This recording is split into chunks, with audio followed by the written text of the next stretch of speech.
Good evening, everybody. If you guys are just hopping on, what's up?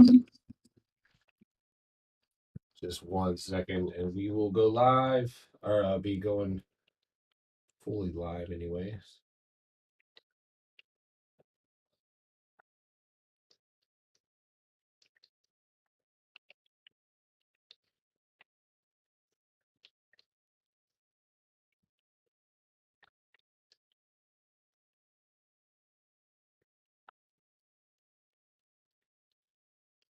What's up? Good evening. Good evening.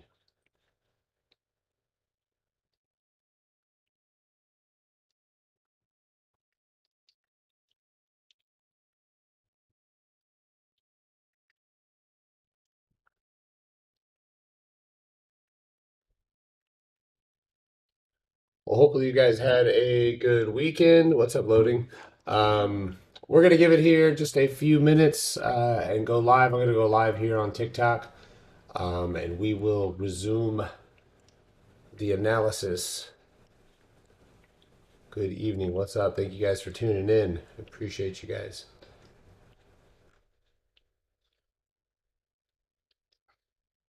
I'm Raphael Warnock, and I work with distributing customers with those from place to place. All right, yeah, let's go live here on TikTok. Beautiful. All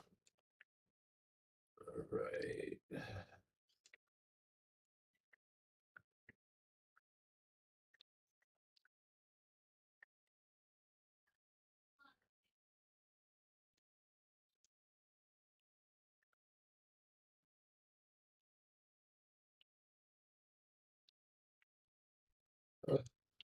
Oh, there it is.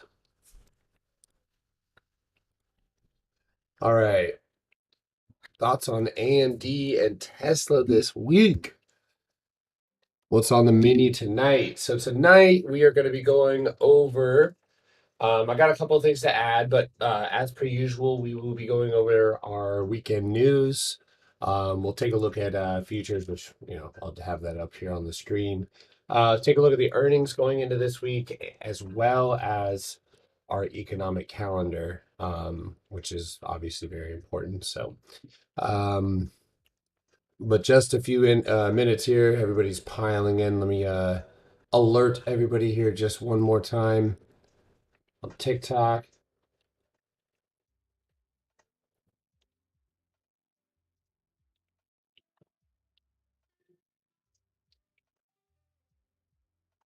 All right. What's up, everybody? Before we get started, bro, what are you thinking about? What am I thinking about right now?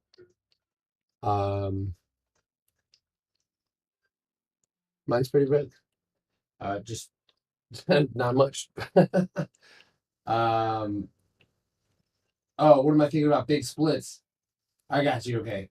I think that if earnings season turns the market up, that will be an added headline or fuel to the fire. So yes, those will be, in my opinion, impactful going forward. So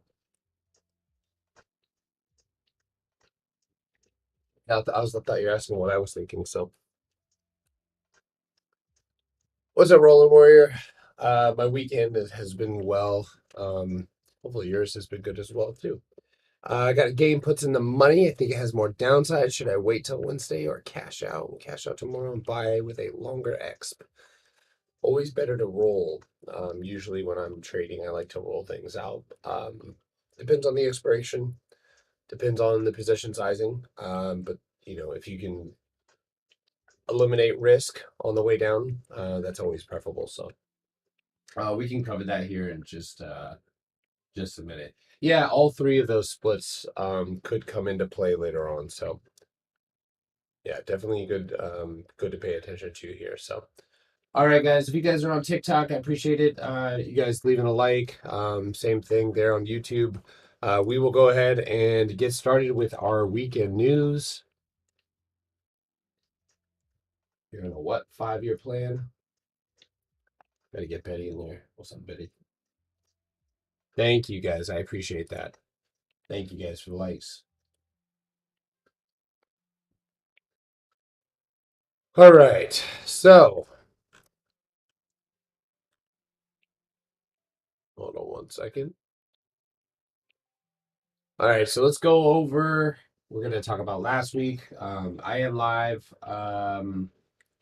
Yeah, I'm live on YouTube right now. So, alrighty. So, covering last week, we saw SPY up about 0.11%. We saw the NASDAQ up around 0.59%. We saw the Russell up around 0.62%. And then we saw the Dow Jones as well. That one only sitting around down 0.04%. So most stocks, most ETFs, major ETFs staying in range.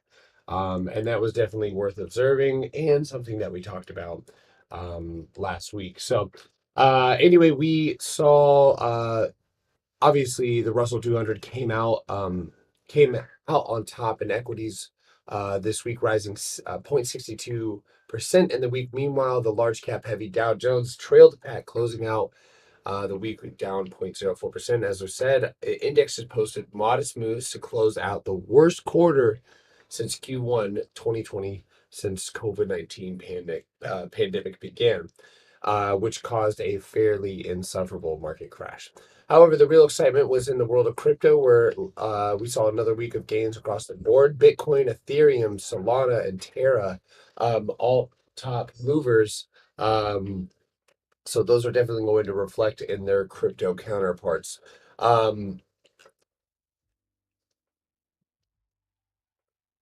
oh, hold on one second. Okay, so another Fed official supports faster rate hikes. We have the St. Louis Fed President James Bullard has long advocated for raising interest rates faster and more aggressively, and now has some company. The San Francisco Fed President Mary Daly has indicated the support for a 50 BP rate hike is now stronger, saying the case for 50, barring any negative news, has grown.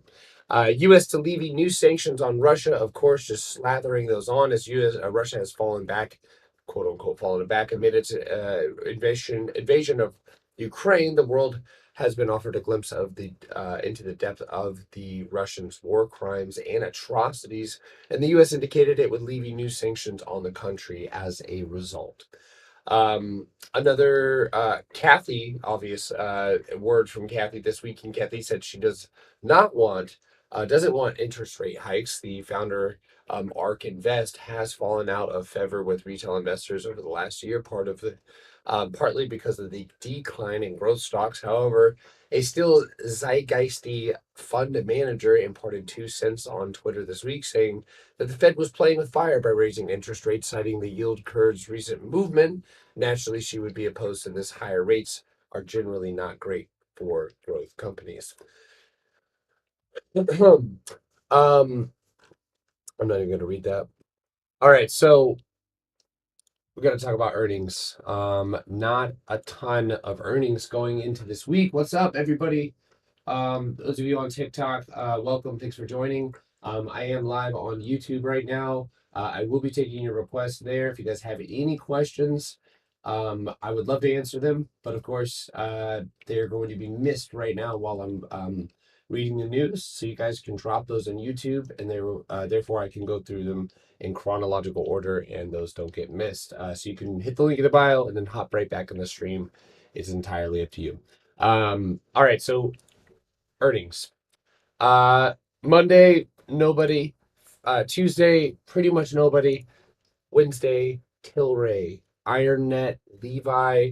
I think Greenbrier sometimes is a company that comes up in headlines very seldomly. Constellation Brands, STZ. But that's really about it, guys. This is a boring earnings week, so there's not really going to be any. Actually, Monday I thought about playing Tilray. I do own Tilray shares, so it's really no risk to me. So I might play something on Tilray. Levi actually tends to be an interesting stock on earnings and can be volatile. But other than that, this week isn't really exciting. Going into next week, we kick off the bank earnings. So you may see bank movement going into this week, and that's probably something that you want to watch for. The 12th, nothing, but Wednesday, Thursday, you do have some of your major banks reporting: Goldman Sachs, Wells Fargo, JP Morgan Chase, BlackRock, et cetera, et cetera. So you do have a handful of earnings there. Hey, what's up, Coach CWC? Love that comment you dropped on the thing I was going to do at that, probably after my live. Um, I am feeling better, but the unfortunate thing is the pollen isn't going away. So my I've been like fighting a lung infection. That's what I'm fighting currently. So um, damn trees. Anyway, so earnings, nothing exciting there, but let's take a look at our economic calendar.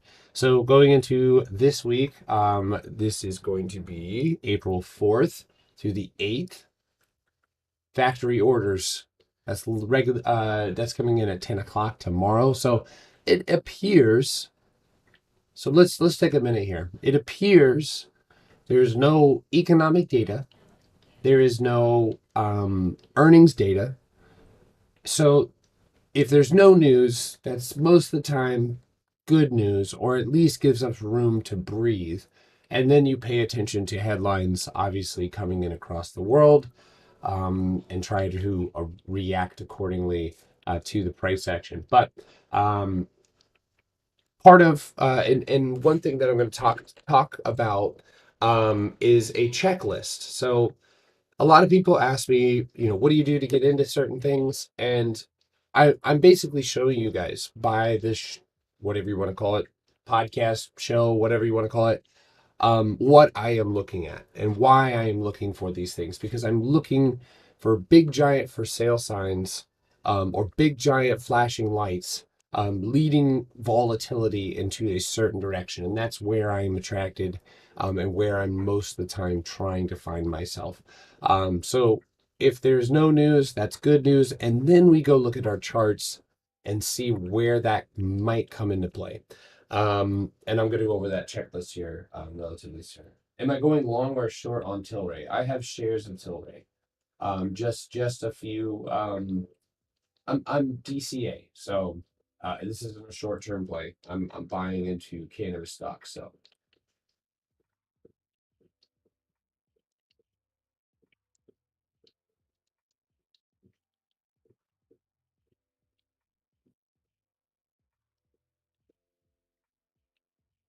you're good. You're not late. What's up, Sonny? What's up, Juan? Spy charting. Yeah, no problem. Alrighty, so that's about it for our news going into this week. Um, and then as well as our economic. Oh, I also forgot to go over the rest of the week. Anyway, so trade balance and ISM non-manufacturing index, those can be relatively high impact. That comes in at 10 o'clock on Tuesday.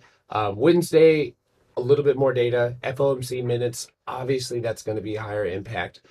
Crude oil inventories, and then going into the 7th, you do have the initial claims, continuing claims, that will give us a little bit of an extra kick. So, all right, so that's about it. I want to go over watch list really quickly. I also want to go over our major ETFs, and I'll do that first. So, one thing that I want to point out here, and we did obviously give you guys kind of an indication on what our feelings were last week, going into this week, and that we had seen so many consecutive green days that it was almost inevitable that we would see some sort of pullback. It just had to happen.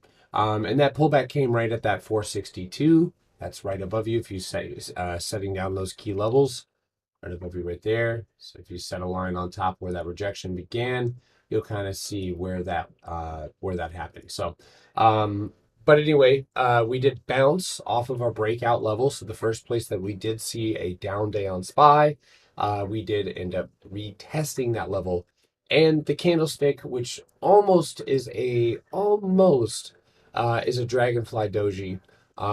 which would lead me to believe that buyers are definitely present at this level, lifting SPY back up. But I still want to see SPY move back above that 455 level in order to signify the potential for continuation to the upside. And I think that's what's really in question going into this week, is whether or not the market is going to continue up. Most people in the back of their minds, and based on the questions that I get, people are still fearful for a pullback, fearful for a market crash. And these are things that they're only uh, they're only viable or impactful when they happen. The speculation of them can cause volatility, but it's the actual event that usually will spur. Hopefully, NVIDIA goes up at least one day near next week before Thursday. Um, Not sure why YouTube. I am on YouTube. What's my take on Long Jevron? Let it make its medicine. It's a good tradable stock though. Puts for Putin. Sounds like a charity.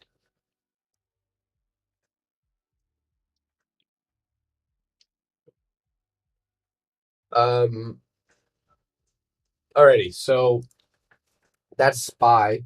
So in my thoughts are my thoughts right now, and I'm just gonna be frank here. I have seen these type of candles play out negatively. So I'm not quite and here's the thing. We look at these candlesticks, and what I'm gonna do really quickly is I'm gonna show you guys on the daily time frame where these candlesticks are present and what happens afterwards. So let's take a look really quick. So first thing right here. So smaller, but still a thing. You see that big bounce after a pullback, and then you end up spring load launching. Second one, we've got another one right there. Same thing. You bounce back up after taking a beating, and you end up sending it to the upside. Third one, right here at the bottom, just like we're at right there. So that is why. But before I move forward, there's also this one. Okay. And that is where you have to use key levels. So SPY below this low, right, which is 451.61 and 451 even, will more than likely pull back again into the 448 range.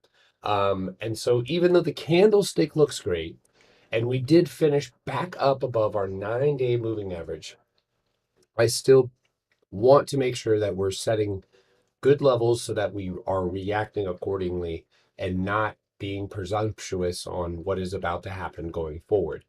My gut tells me that there is a continuation to the upside. And one of the things that gives me that feeling of continuation to the upside is the stocks held within the S&P. So let's talk about those really quick. And this is on my watch list. So we've got Microsoft, right? Now let's take a look at the 4-hour. And this played out to a T. You guys saw my prediction. Potter, have you made a video about how long or how you got into trading and how long you've been trading for? No, I've never made a video on that. I've answered that. Yeah, happy to if you want me to. Not right now, but I can. So anyway, I talked about Microsoft, and I talked about my thought process on what potentially could happen, because my thoughts on Microsoft have not changed, and I truly believe that this 324, 325 target is going to get hit on Microsoft. And I'm certain of it, but I'm also willing to be wrong. And I'm always willing to be that way because we are right at support anywhere below 305, and I'll start questioning my life choices. But going back down and looking at this 4-hour, we got the trend line bounce. We got the almost engulfment, right? Looks good. Buyers pretty much engulfed the previous candle. And I'm hoping that we go back up for a tap of resistance. Wouldn't mind a little bit of a pullback, add a little bit more, and then see that run as an ascending triangle. So I think there is possibility for continuation in the upside. Daily candle on Microsoft looking pretty good as well. So we're going to use the previous levels. If we gap up, and that's going to be a big question right now, I think futures are pulling back. So the most bullish scenario is we open flat, or we open with a very small gap to the upside, very small, maybe 310, and then we bounce, use our bounce levels, and then bounce back up and clear it. But the beautiful thing here is that we can set the same levels that we bounce. So right there. And now I can look for downside below it, or cutting my position, setting stop losses, etc., etc. So the Potter documentary. I did have somebody ask me to interview me, um, but I've never been interviewed. I don't know how I feel about that. Um,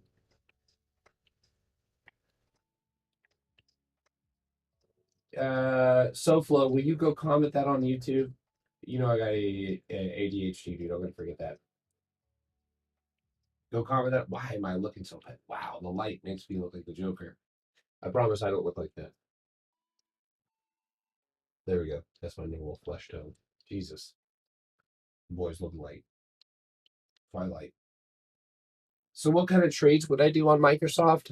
I would I would take a 325, 320 contract going out 2 to 3 weeks.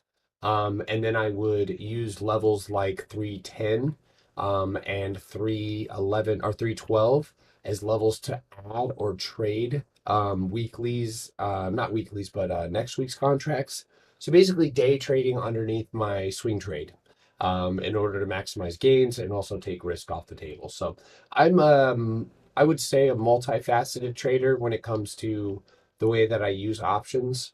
A lot of people have, like the strategy is like, I'm a scalper, I'm a swinger, I'm a this. Like, I'm just trying to make money. Like, I use different strategies that complement each other. Scalping complements swinging.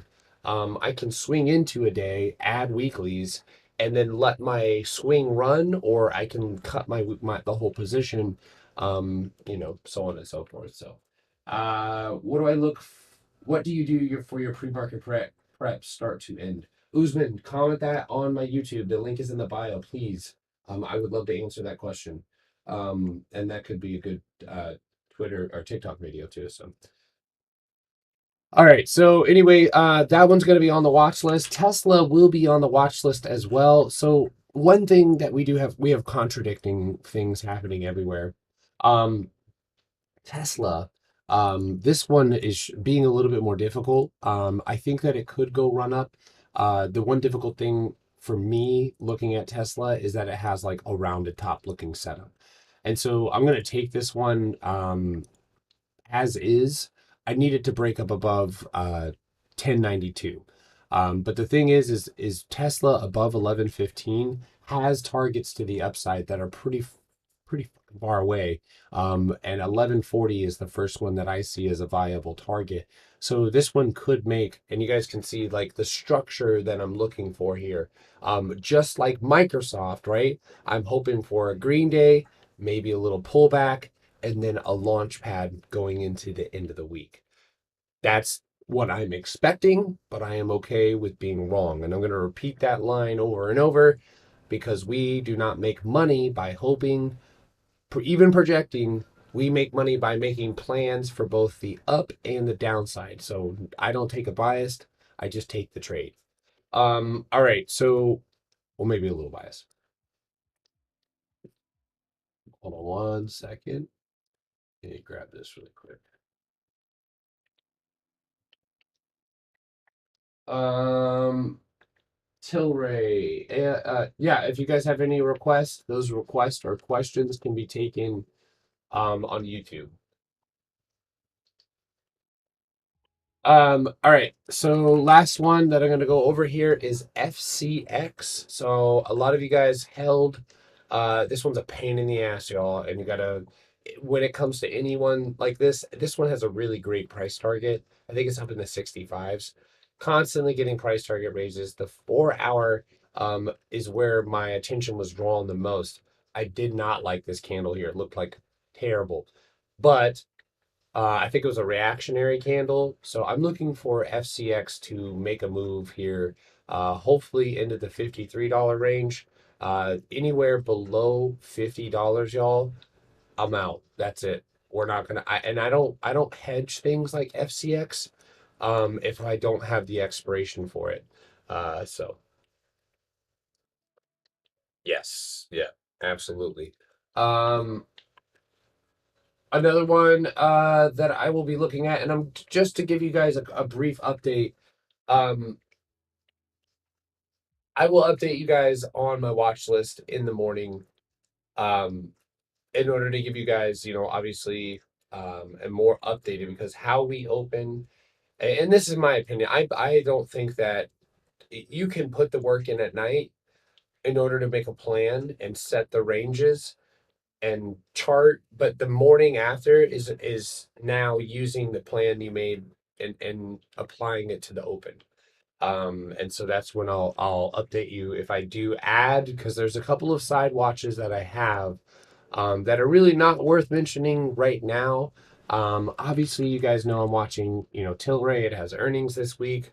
I'm in equity. It has a gap to fill to the downside. Uh, the It still has levels to go through government in order to be a legal company and start working with banks. So there's still a lot of volatility to be had here. So I do think that with this curl over and pull back, that we might see a bounce going into this week on the cannabis stock. So, how do you suggest people with smaller account to follow your plays, unable to hedge?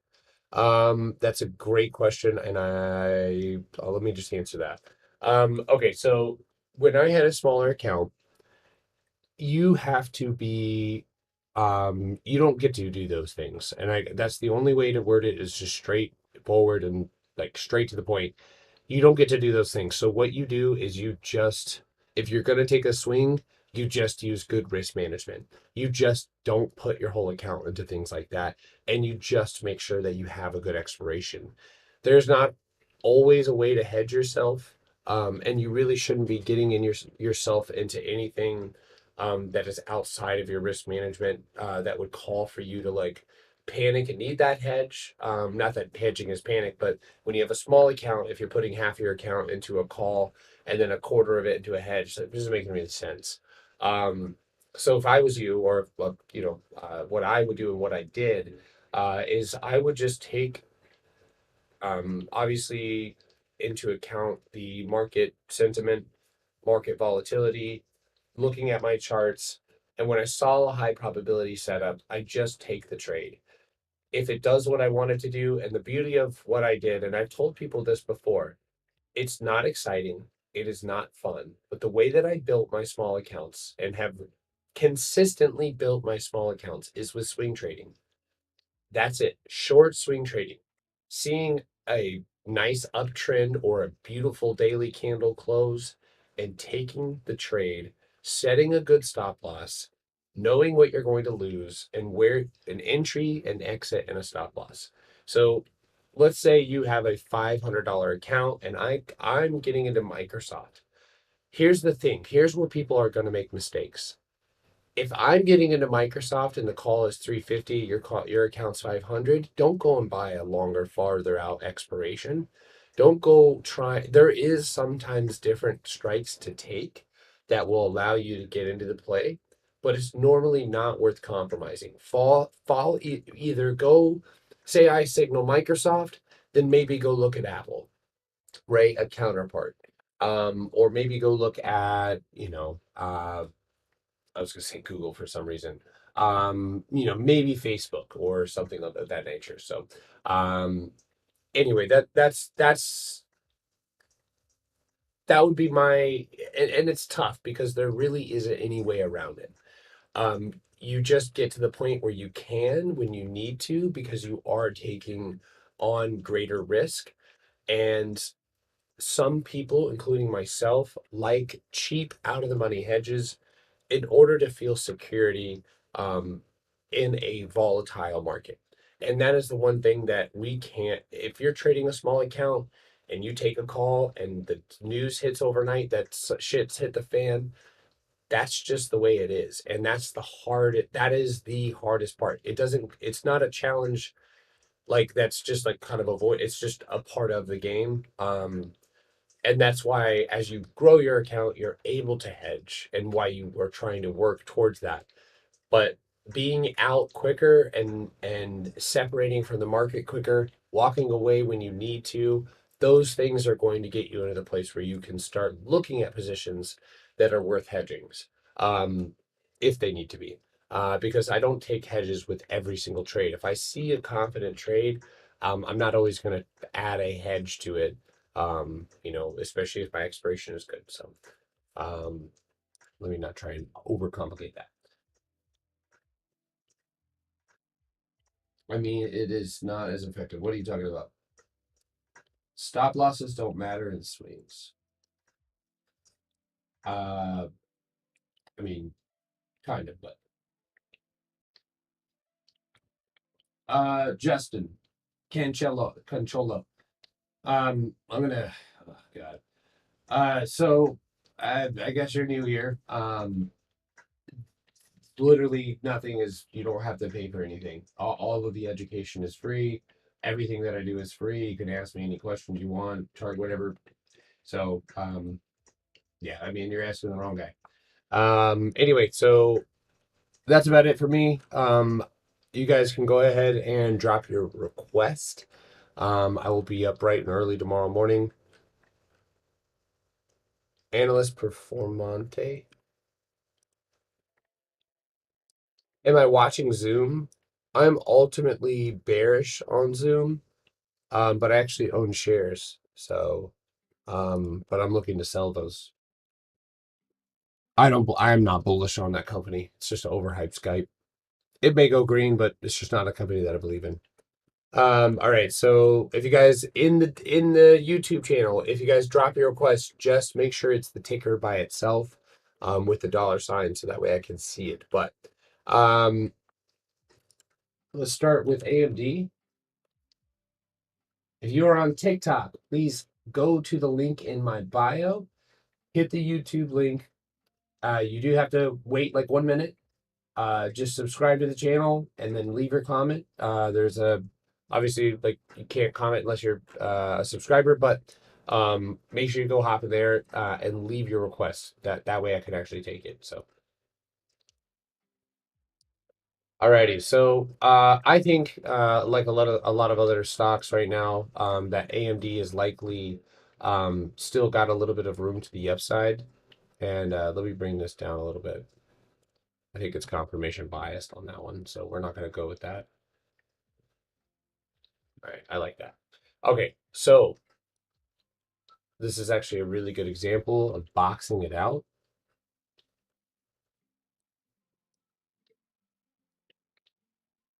Right there. So you're at the top of a supply zone, and you can see the point of control kind of backing you up on that one.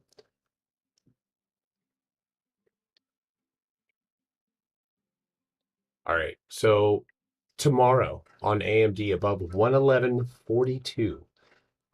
You're going to want to watch a uptick into what I would say is likely going to be the 113.50 area, maybe even 114. That's where I would be watching for a rebound. You do have a gap to the upside that's worth paying attention to. I'm going to actually set an alert on that AMD gap, because I would actually like to trade that. Secondly, the one thing that I do see here that could be positive, is if AMD does curl. This could play out as an inverse head and shoulders. It is hitting the same support. This one actually went even a little bit lower down to 104. So it is rebound time. And if the market gives us the sentiment that we need, going into tomorrow, like I said, I would be watching. And let's go down to the hourly and let's get a little bit more detailed with this. So look at this right there. Box it out, right? Something kept it down. So you got to pay attention to what that was. So we got a really nice close here. Still could be a bear flag trajectory. Everything is pointing down except for my 9-day moving average. How the hell do I use moving averages? Just like this. Okay. I'm trying to just for those of you who are new, I'm always trying to narrate my thought process because I want you guys to know exactly what I'm thinking. Like why I'm using certain things, why they're even there.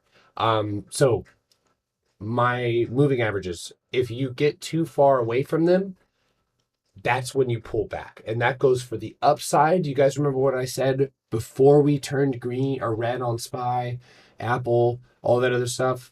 I told you guys that we were too far away from our moving averages not to have a pullback.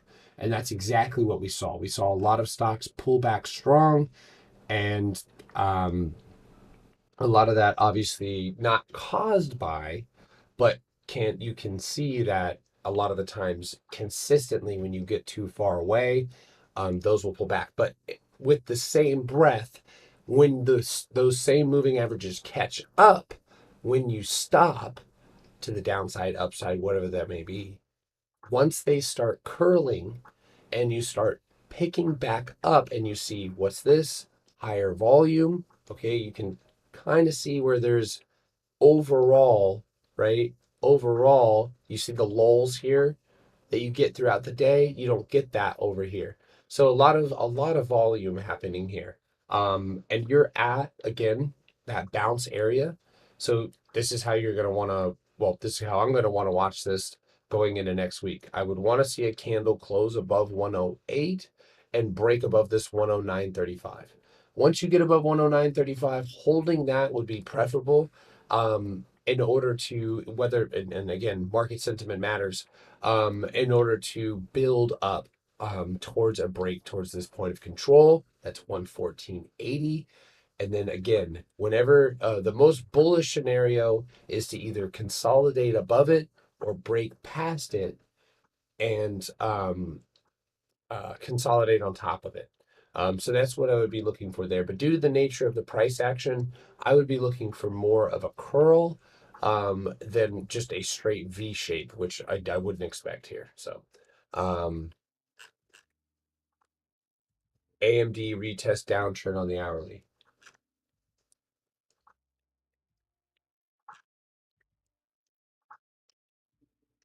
Downtrend. Are you talking about this one? Are you talking about this bottom support thing? If you're talking about this, that's where you would want to watch AMD above below 106.35.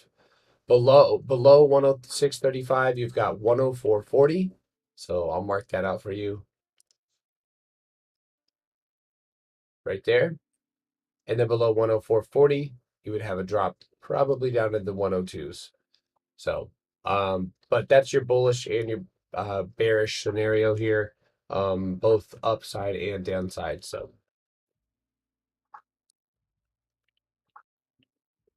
again, inverse head and shoulders, bullish possibility here, right? You want to try and curl up and go and tap that downtrend. And that's kind of what I'm anticipating. Um, or again, you consolidate in this range and then you break down if you don't have the it's called a retest for a reason. You got to test it and pass it. So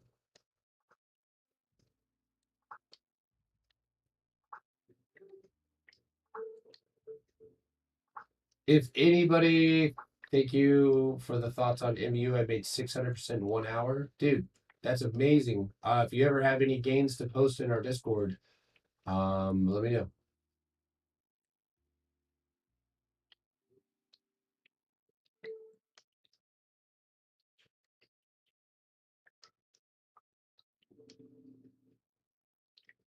Yeah.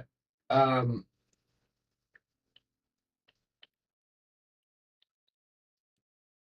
who is this? Who is Fernando? What's up, Fernando? All right. If you are dropping request here on TikTok, I want to chart your. I want to chart it. I want to chart you. Okay. All right. I don't usually do that to everybody, but I will drop your request in the YouTube. I can read them right here in chronological order and go over them. So, really quickly, I might reach out to them. But I did see this app called Quarterly, and I may make a video on them.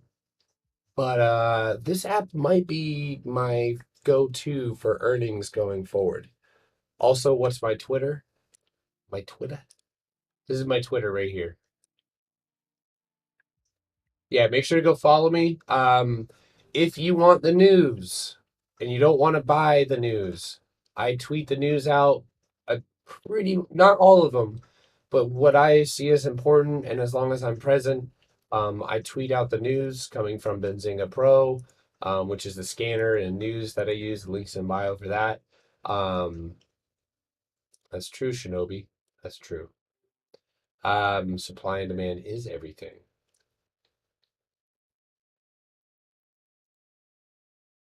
Thank you, Juan. I appreciate that. I'm trying to make sure that every time I take a request, I use it as an opportunity to teach because each stock is a lesson, has a lesson on its own, that is obviously worth narrating. So, but I appreciate that.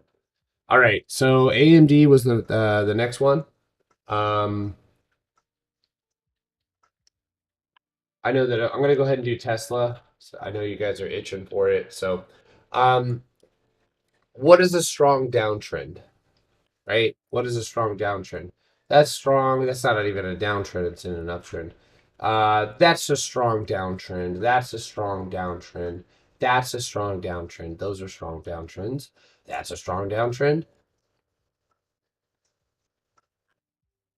That is not a strong downtrend.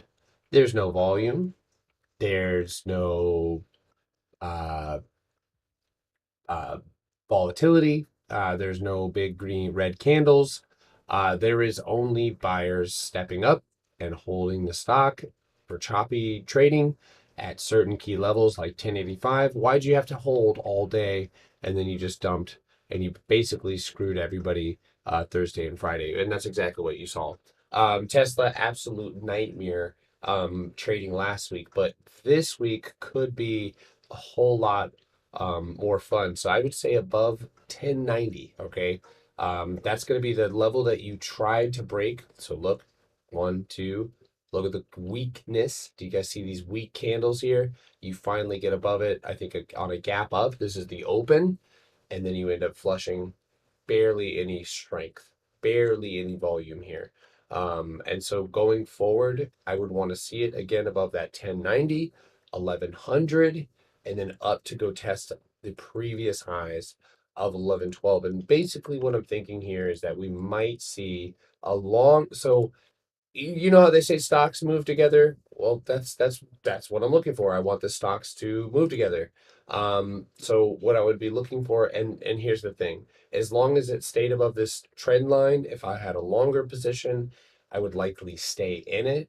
But what I would want to see from Tesla is possibly a leg up here. If you pull back, that's fine.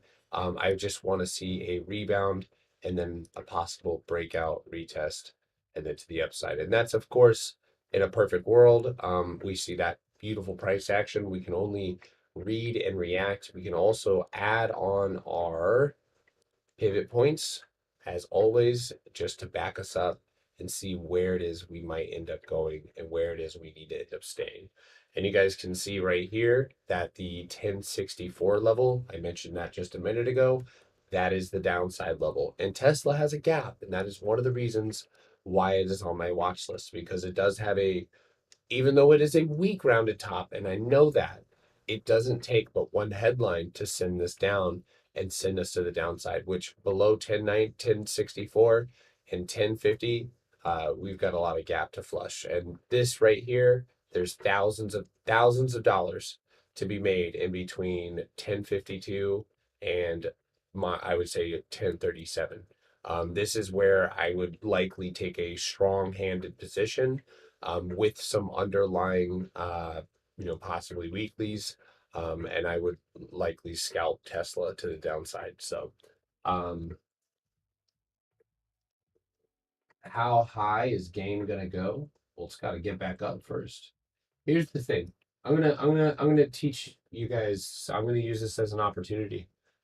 So imagine this, okay? We're gonna paint a picture. I think that game goes back up because there's more money to be made for market makers. Um, and I mean, I see a setup. So let's start one. You're a new trader, right? And there's think about it, guys. There's thousands of new people every day. There's thousands of people all the time who join Wall Street Bets. There's thousands of people whose very first share purchases, millions, excuse me, of people whose share purchases were AMC, GameStop, and other squeeze stocks. So where am I going with this? Every time, so I'm a market maker, okay? I got $500 million and I can make this stock move, right? You guys think you can, but you can't. Not in the way that you think you can, unless everybody stop worrying about every other stock that's squeezing and solely focused on just one squeezable stock. And that's where maybe the tide would change. But here's what really happens is nobody knows which one to pick. There's a lot of confusion. Everybody's going to chase the same or different bags, thinking this one's too overcrowded. They're wrong, they're right. AMC fights with GameStop, etc., etc. This only provides an opportunity for market makers to get more shares, or your citrons or whoever you want. They're creating by let's say I inject, I want GameStop to go up. Maybe I'm overall short, but I need GameStop to go up. And that basically will allow for me to double down or whatever the case may be. But I jerk it up, I get retail to rush, and then I take the easy short. What happens when I come in with $1 million and I short the stock at the top? That's going to cause a lot of new people who are buying green candles, because you guys have to remember, most people are only buying green and they're selling red. That is the story behind most traders, is they're selling when it's dropping, when it's the opposite. You buy when it's red and you sell when it's green. And if market makers with millions of dollars are doing that, then you can't beat it. You can't. And so that being said, the only way here is a unified push into a specific stock, like a Trojan horse, and everybody bust out and does the same way thing. Otherwise, I truly believe that hedge funds use AMC, GameStop, Wall Street Bet communities with bots and other different things in order to dilute the amount of shares or amount of money going into two specific stocks.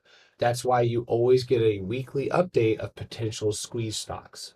So, um, if you want GameStop to split, you don't want more shares. I'll just say that.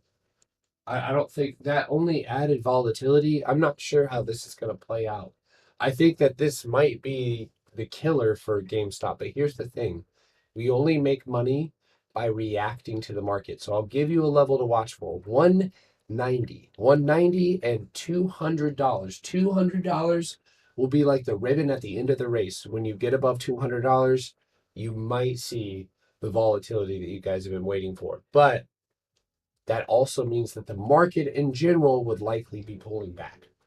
So, GameStop pays dividends. Yeah, tell me about that. Awesome. Yeah, the Discord, you do not have to pay for the Discord. Number one, don't try to. If you're a brand new, you do not need to. You don't need to pay for a single solitary thing. It's not going to make you better. It's not going to speed up the process.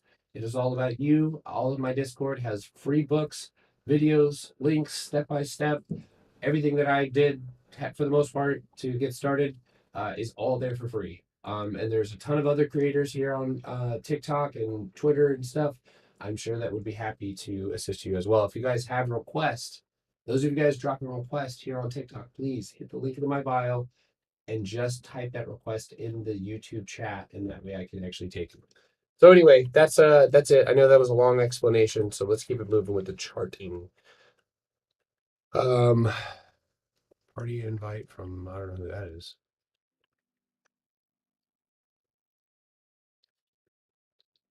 Okay, QQQ. So QQQ is on the as a request here. 50-day EMA has been our friend right here. It's been our not so good friend here. Downside, it is a very respectable EMA. one to take note of on the 50 or on the 4 hour and daily time frame. And that's exactly where we're bouncing right now. Now, based on my projections on Microsoft, right? Because I have technically Microsoft moving to the upside, I also have a lower time frame downtrend here on the Qs. So let's take a look at that. So here it is. Isn't she pretty? So right there, nice, clean, crisp downtrend.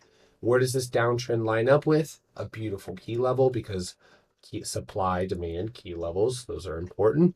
So we need to go and we need to break above 364.70, right? Because why is that? Why do we need to do that? Because buyers tried to hold up this level and sellers stepped in and they took it down. So this failed to hold up on a retest, because you could have said breakout, retest, right?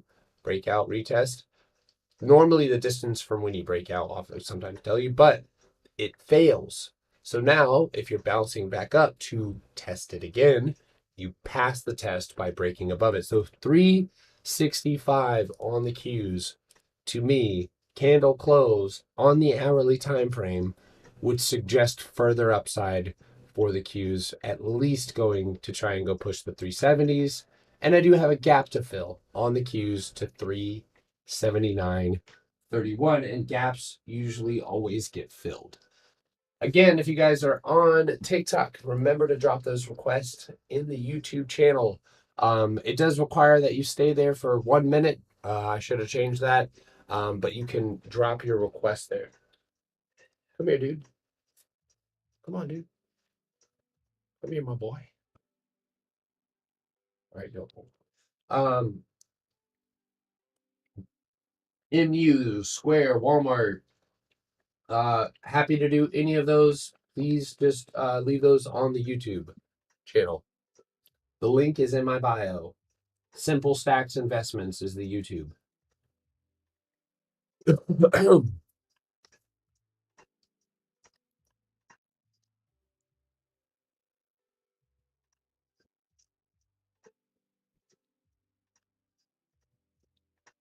Hopefully that makes sense. Anywhere to the downside below 357.75, you will likely see the Qs drop to 355. Hopefully you guys are remembering or writing down these levels. There it is. There she is, right there. Boom, boom. Nice volume. That's where we would bounce, more than likely. So, all right. Bank of America. Blech. All right, so we've got Bank of America earnings, and let me teach you guys something. Now, this is why I love teaching while I'm charting, because this is the real stuff. This is actually how things are look, and you wouldn't get to learn this unless you see it. And this is why this is a learning hands-on craft. Okay, so cool, because I love this. What we have here is, those of you guys who are new, we're going to full screen this as much as possible. And we're going to show you guys, we're even going to take my moving averages off. So let's get rid of my EMAs, my 9. We'll leave the whole ribbon on there. All right, so what you guys see right there is called a wedge. When you teach, you learn more yourself. El Javi 5. Dude, I'm gonna DM me on Discord, dude. I got something for you. That is an amazing statement right there. And I'm gonna break off for just a millisecond with my ADHD ass and just mention this really quickly. If you are learning and you have an opportunity to teach, do it. It will help you so much. The best way to learn is to teach. Period. End of story. From experience. Thank you. Anyway, so this is a beautiful, beautiful rising wedge, right? What does this mean to me? This means that there is selling into an uptrend. So people are taking profit on a stock bouncing, right? Or rebounding after a full on downtrend. And we know, right, that stocks are going to behave this way anytime they drop drastically. Big drop, look what you get. You get a descending triangle, right? 1, 2, 3, drop, further downside. But what I want to teach you guys about the rising wedge is 50%. Okay, so you can measure this and it's not going to be mathematically on point every single time. But I will tell you that for the most part, if you measure the pattern from top to bottom and you mark the 50% mark, you'll find that is where the stock pulls back, right? And if I mark 50% of the pattern right there, where are we at?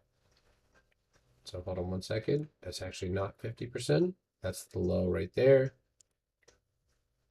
So right about there. Okay, so that looks perfect to me. So you have a little bit lower than 50%. That's okay. Gap got filled. So that's actually another added little lesson here.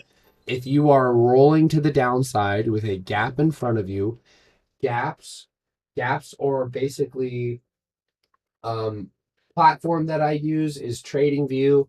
This is TradingView, and my the broker that I use is TradeStation. Um, and that's it.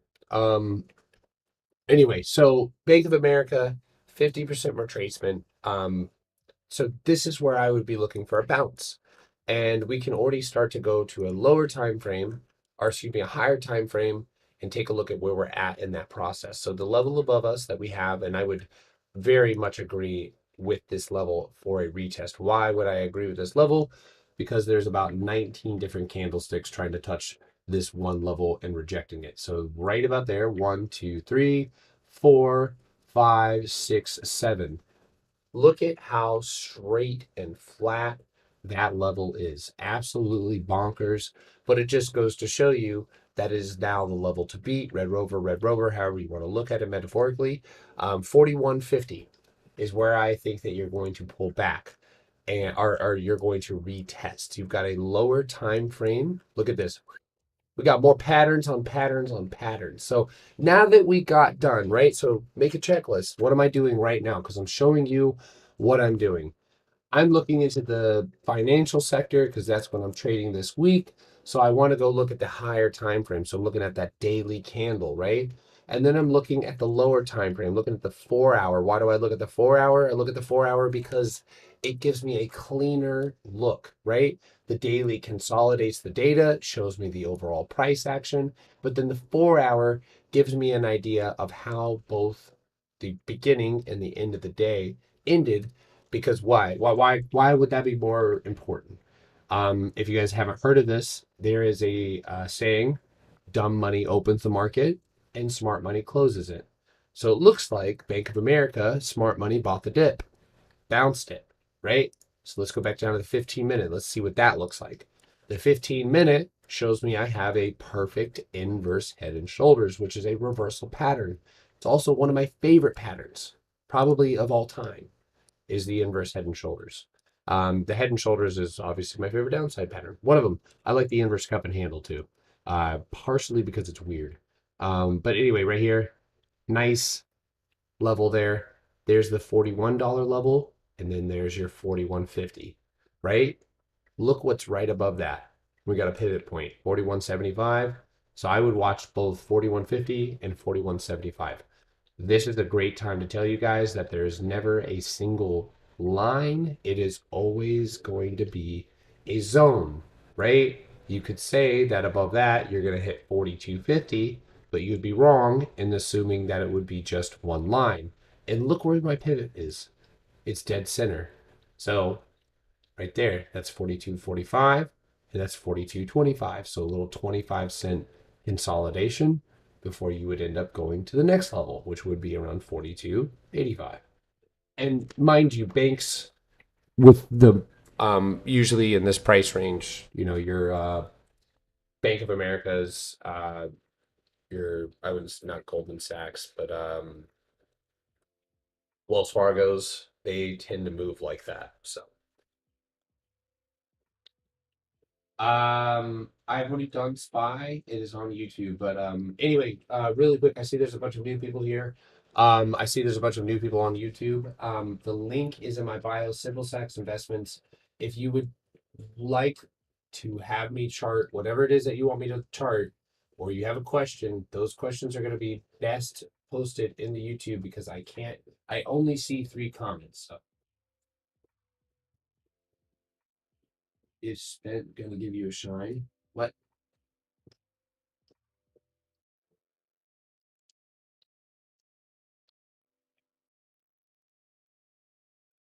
Ascending images.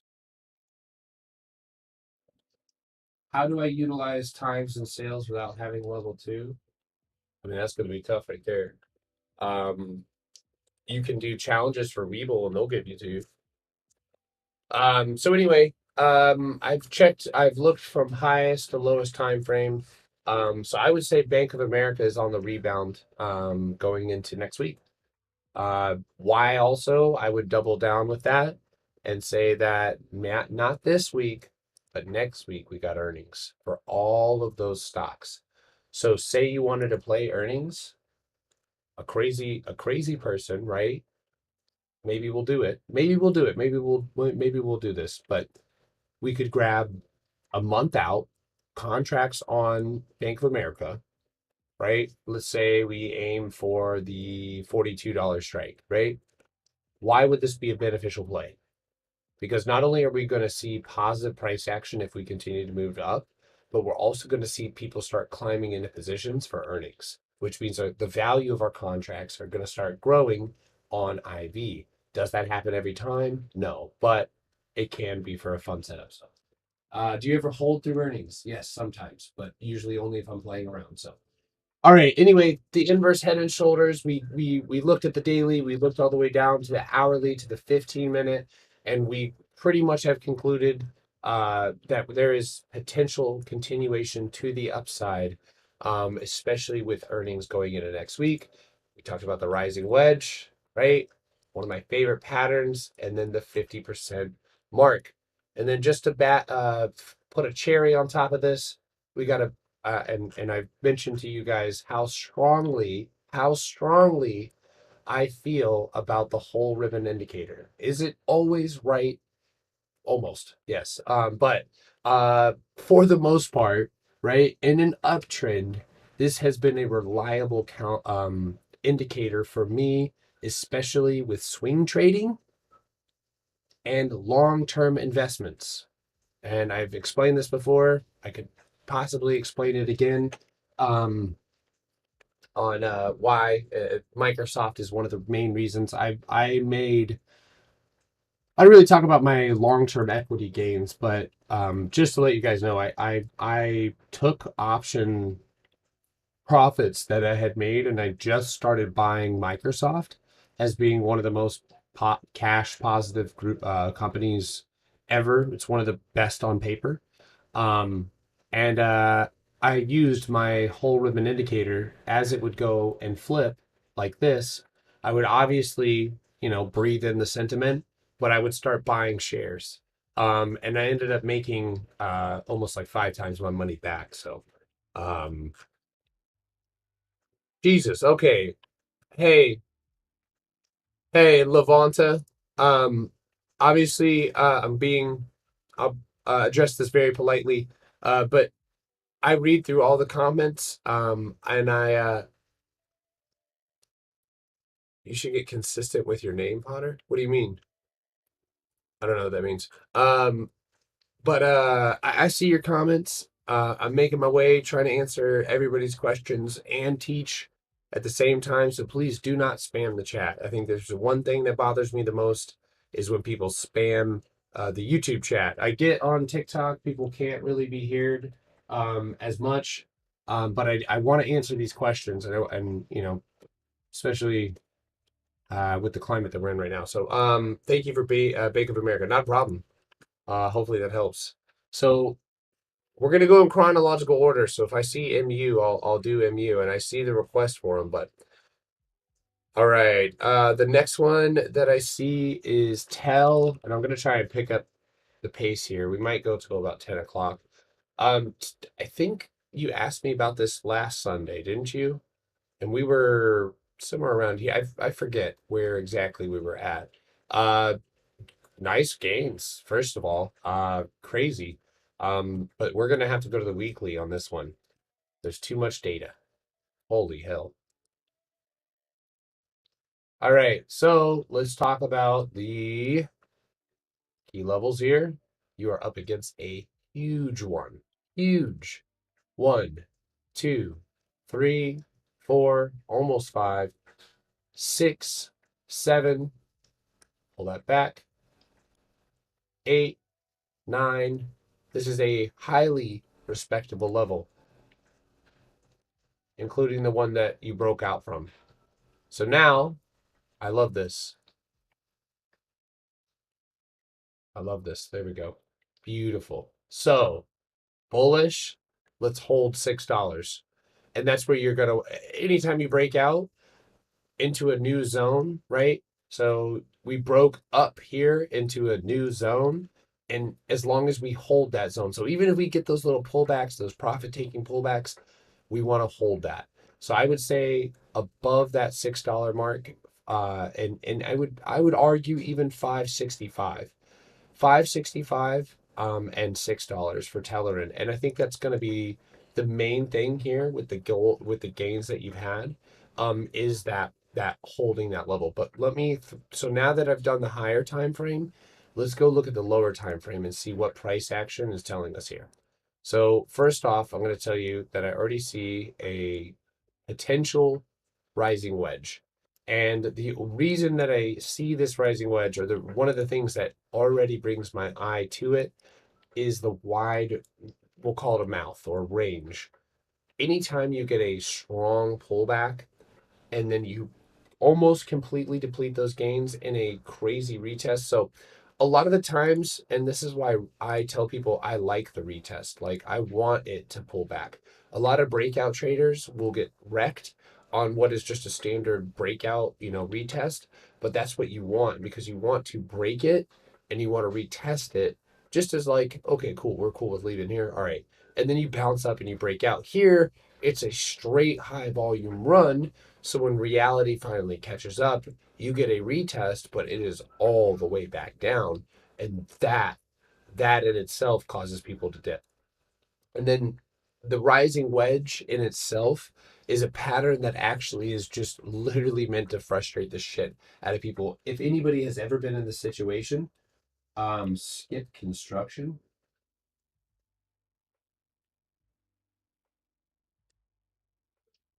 I used to be, listen, dude, somebody said this the other day. You don't need to be educated like beyond belief. You can be from construction. I did high rise window cleaning. I used to do like fine hardwood flooring and carpentry. And I mean, I've done a French fine dining. Do that. There's no, don't let, that's stupid. Anybody who tells you otherwise is also pretentious and is just mad that they paid that much money.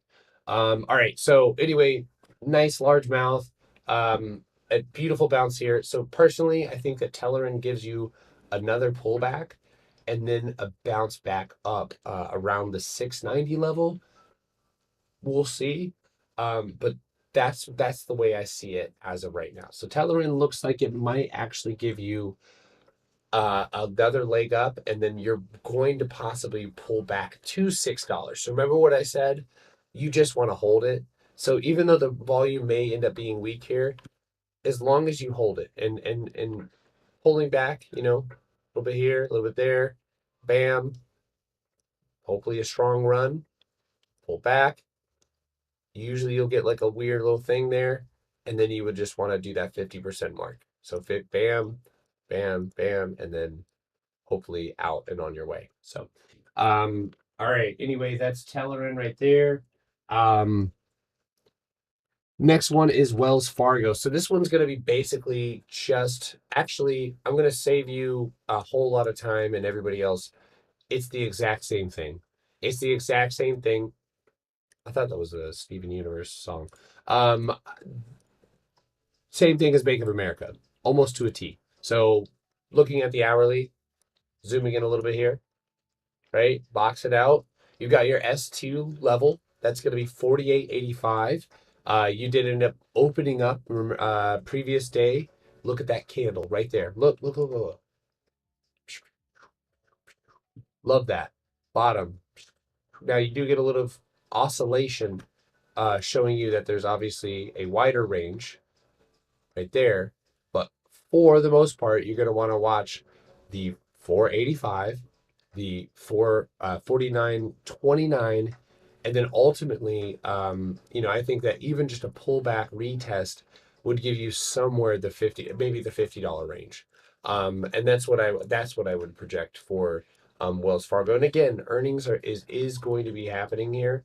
So that's definitely going to be something worth noting as a possible, impactful thing there. So another thing to note now that we're down on the lower time frame is the broken down trend. So as you can see right there, really nice broken down trend.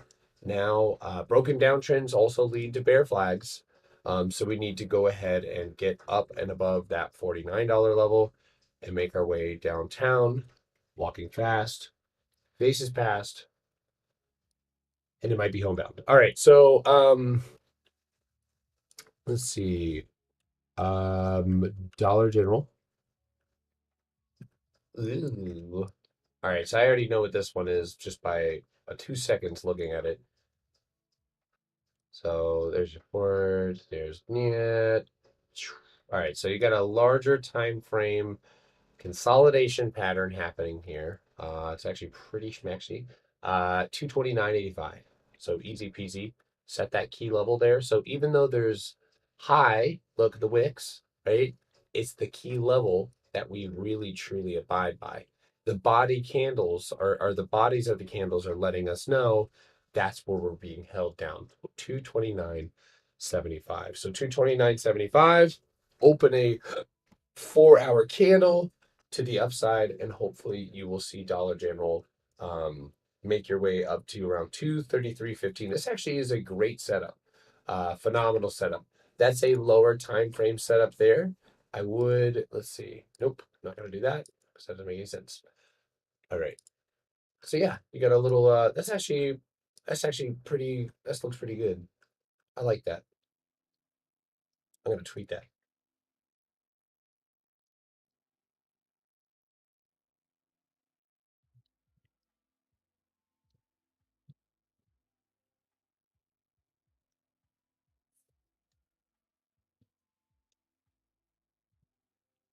Anybody here knows what HYMC will do tomorrow? No. And go ahead and wipe that from your mind. Even I am only speculating. I am using past knowledge, price action knowledge, studying other people's previous work, and I'm trying to figure out what's going to happen next. And I'm telling you guys, you want to take the fear out of investing. Stop making these people feel like you can't do it. You can do this. I am not. I'm not an extraordinary seed. I promise you. You are capable. I really think it's a lot of what people, the expectations of what is to come. Like we're about to send a rocket into space. Like we are not. This is just one of those things where you got to slow down. It's a lot of excitement because there is a lot of money to be made, but there's all that is where you exhibit patience. That is where, in the face of temptation, the face of possible greed, the face of wanting to throw everything away and chase this one thing because you saw somebody make $1,000 in 2 seconds, that's where you be patient. That's where you do the right thing and you don't just start throw everything away, and you just take your time and you start learning and you ask the questions that people say are dumb, and you don't care about what anybody says because nobody matters except for you and what you are able to accomplish in this craft. And I promise you, I've had people who you would probably not think understand and do this craft, and they do it. So there is I judge nobody, and I truly believe that most humans that are emotionally aware are capable of doing this. So and willing to grow, as long as you're willing to grow and willing to be wrong. Your ego's not fighting you on a daily basis because you know somebody said something at work and you know proved you wrong or something like that. I don't know. Facebook and Microsoft made you money. Let's go. PayPal, please don't ask about AMC or game. Thank you for taking a second look. How long do you typically hold your swings, and how do you manage them in terms of profit and stops? So how long do I typically hold my swings? I have held a swing. I've held a swing for 8 months. I've held, that's a leap. I've held a swing for 3 months. It all depends on what I see in the stock. That is the simplest answer there. Um, for example, let me use Dollars General for as an example. This pattern is recognizable as a possible bullish pattern, especially based on, I'm going to give it to you how I see it, based on the three bounces off support and the two rejections off of resistance, and based on price action that I've previously been through. I would anticipate for Dollar General to break above the 230 mark. And given the fact that inflation is an issue right now, and Dollar General is going to be one of the companies that will likely make money in these scenarios, it may be a safer investment for certain people. 233 would be my first target. But ultimately, right, due to the climate and due to the overall setup, and I just realized that I missed something, we have a cup and handle. So we actually have a cup and handle. It's about as simple as it gets. There's your cup. I don't know how I didn't see that. And there's your handle. So you have a beautiful cup and handle. Okay, so we've got a high probability. We've already gotten earnings. That's good because the potential damage has been done. And now we are waiting and watching how investors are going to react. Clearly, they are not stuck on selling. They like buying. And you can see that here on the chart because they keep buying at 222 and at 220. They like that level. So we want to get this one above. So if I'm looking at taking Dollar General, based on the price action that I see and the fact that it does like to pull back and retest levels pretty hard, I'm going to go out on this one and I would say Dollar General, and I'm going to go look at the contracts. So I would say that, and this chain only provides May 20th and April 14th. So I'm not really left with a whole lot of choices here.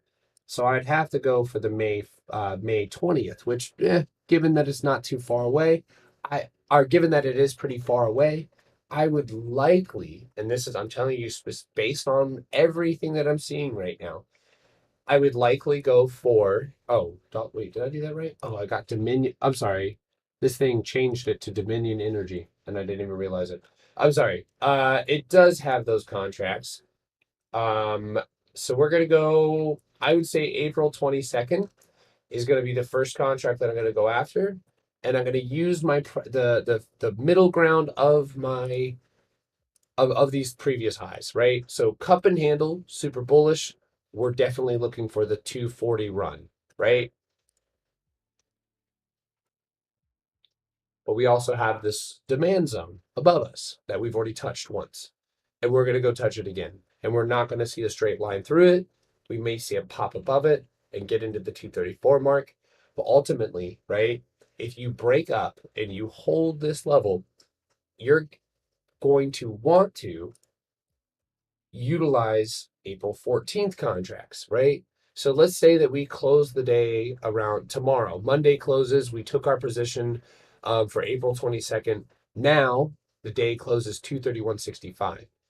I'm going to target again. I'm going to target the middle ground. I'm going to target 235.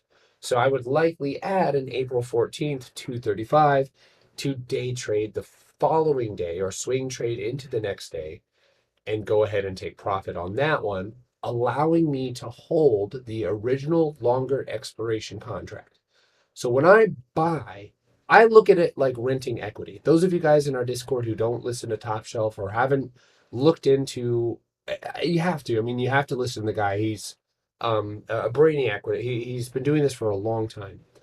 Um, and he again, somebody who is taking contracts that sometimes expire 6 months from now, or sometimes he's taking and holding some things for 3 months. And not a lot of people look at it that way. But when you look at it like renting equity, you want to protect your investment. And so with a long-term expiration, right, that's going to obviously prompt you to do so. So that's what I would possibly do on Dollar General based on the setup right now.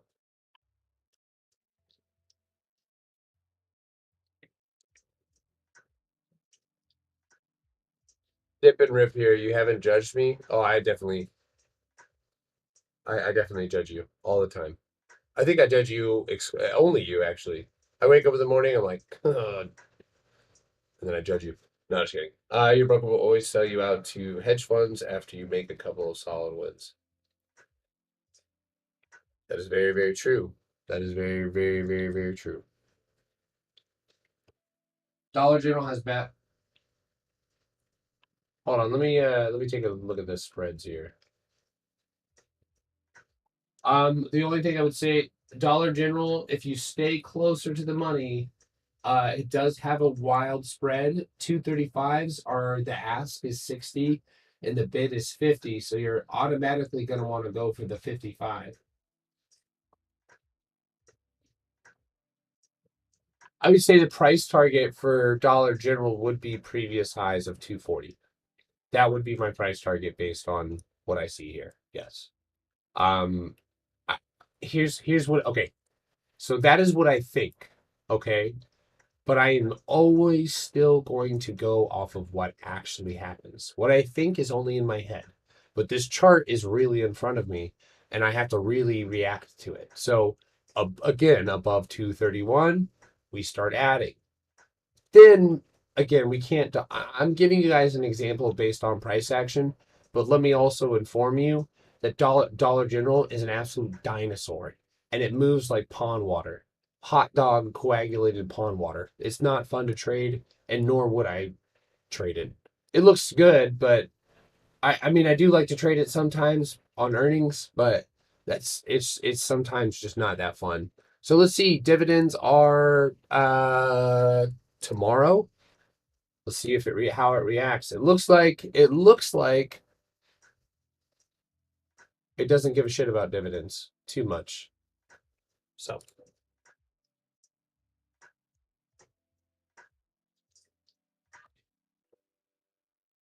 all right. So the goal here is hopefully you guys are learning and you're getting your tickers charted. I know it takes longer than what I usually do. I will chart Sunday. I want to teach without the pressure, of the market opening, or without the exasperation of just having traded the market that day. Um, Personally, I like to um, use this to take my time and explain to you guys what I'm thinking because I've lost it. All right.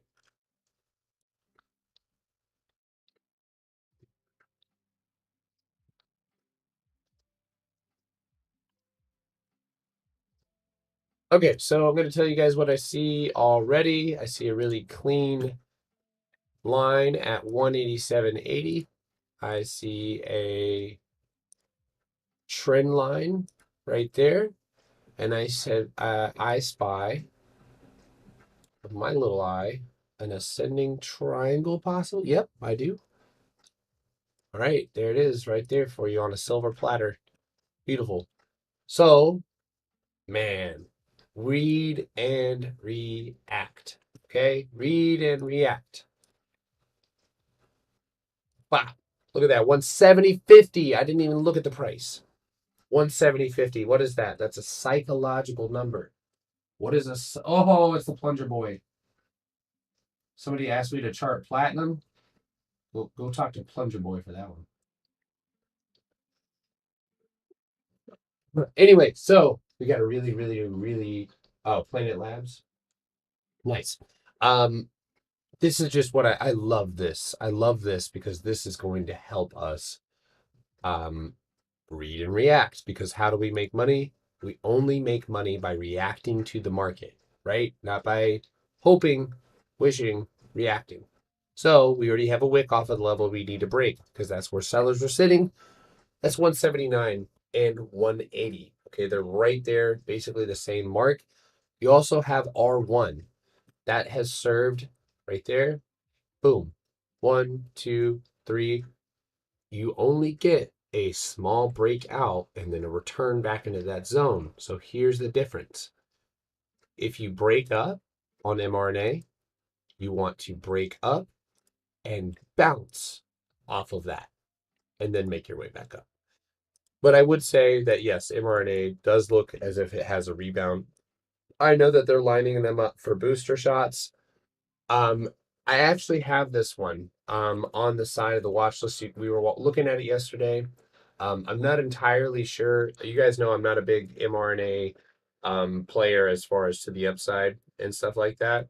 I'm short vaccine stocks ultimately, which if I'm a true bear, which I am, I want it to go up because I want to short it higher again, right? It gives me more potential downside. But that being said, if we please, if you wake up in the morning, just go. If you use Benzinga Pro, those of you guys who um don't know or are just joining me, the only thing, one of the few things that I do pay for is my Benzinga Pro right here. And this reads the news to me, also tries to get me doxxed right there, just basically send everybody for me. But no, just kidding. That was my public email. But Benzinga Pro has my news. It has everything that I need as far as scanners, volatility. But what I do in the morning is if I'm watching a certain ticker, I always go look on relevant news, even if it is on Pfizer, even if it is on BioNTech, or let's say I'm playing Dollar General, then obviously I'm looking at Dollar General and correlating stocks because of sympathy. So, anyway, mRNA and a lot of other vaccine stocks are getting attention again for boosters. We also have COVID stuff surging again over in China. My target here is around 204 on an uptrend to possibly go fill that gap. And that is where you could place a speculative longer expiration trade, right? And I don't know how much that is. Let's go take a look. See, this is what I would say is a higher probability setup because you're at the point in which this pattern becomes a viable pattern. So below 170.50, it's a double top, easy peasy. And this is a bear flag. If it breaks above 179 and 180, then it's not, it's likely an ascending triangle, and I'll send it. So anyway, that's it. I'm a fanatic for vaccine stocks. Nice. Cool. Oh, you like 205? Okay, cool. Hey, it's Plunger's friend. Please chart Bumble. I feel like I feel like I kind of have to do that now. It's Plunger. It's Plunger Daddy. If you guys don't follow Plunger, I trade pennies in the morning. I am PP.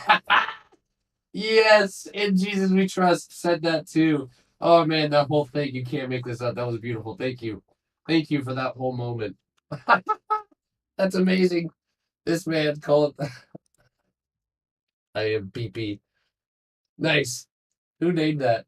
You got killed on that play? Yeah, that one's only delivering golden showers. So check it out. 205 calls or 275 at the ask. I like that.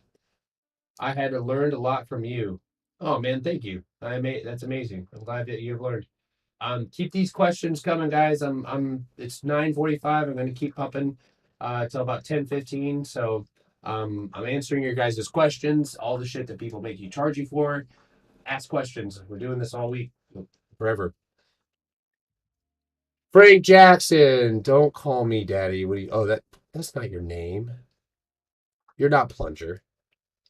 You're not the boy Plunger. Yes. All right. So let's keep it moving. So that's mRNA. Set alerts. If you are not setting alerts as you are charting, there's no point, right? Because you need to know when these things are happening. And also, a lot of the times when these setups are setting up, they're untradeable. So you wait for them to break range, and a lot of the times you could be doing something else with your life or with your account.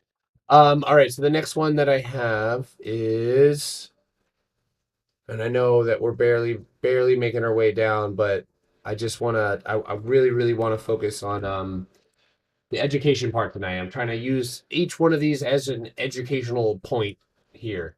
All right, so I already see something on Etsy, and I'm going to tell you what it is. So this is the 1 hour time frame. We're going to go look at the higher time frame. but this by definition is going to be a descending triangle. That was quick. I saw that like immediately. But let's go double check ourselves. Oh my God, why does it look like that? Ugh, Etsy. Ugh. What does Etsy do again? No, that I just confused them with Pinterest. I feel like I haven't heard anybody talk about Etsy at all. Okay, so anyway, let me quit judging Etsy. Here's the way that I like to play these things because this is a actual high probability setup. Okay, you have got since the basically since the middle of February, you have stayed in the same bottom range underneath a major demand zone, right? So underneath where all the good stuff happened for Etsy, that's where you're underneath. So right there at 158, 160, that's where Etsy started to go crazy. So given that it's a higher probability pattern and that you have completed the full wave. So those of you guys learning patterns, normally what I look for is 1, 2, 3 bounces off support or 1, 2, 3 rejections off of resistance in order to potentially project future movements, right? We still read and react, and we always make sure that we are not, hoping or praying that something happens and we're setting good stop losses. But right here on Etsy, the way that I see it is as long as you stay below 130, 134, you're likely bearish. Above that, then you can start watching 141 because that's likely going to lead you back up weirdly to 150. I don't think so. I think this goes down. I think that Etsy pops up. I think Etsy hits 131, maybe scratches the surface at 136. But ultimately, I believe that this is a bearish pattern. But again, it is bilateral, so let it do work and trade it accordingly. This is a great setup, really. Um, like it's a really good setup because it has such clean levels, both to the downside and the upside, and it has a very volatile, high probability pattern. Consolidation. What happens after consolidation? The moves that we trade. Yes, there are tradable moves here, but now that we have a higher time frame pattern set up, and you could even say that this is a head and shoulders. I see it right? But the you got a weird you're weird. It's a anatomically incorrect. Um, but anyway, Etsy below 117. All of these, I'm actually going to set some alerts below 122.50 because that could be a good starting position for the downside. But also worth taking a volume alert to the upside as well. So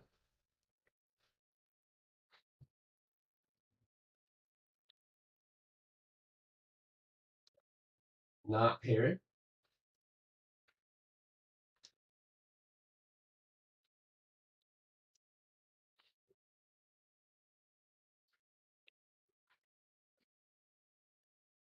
Sorry, guys.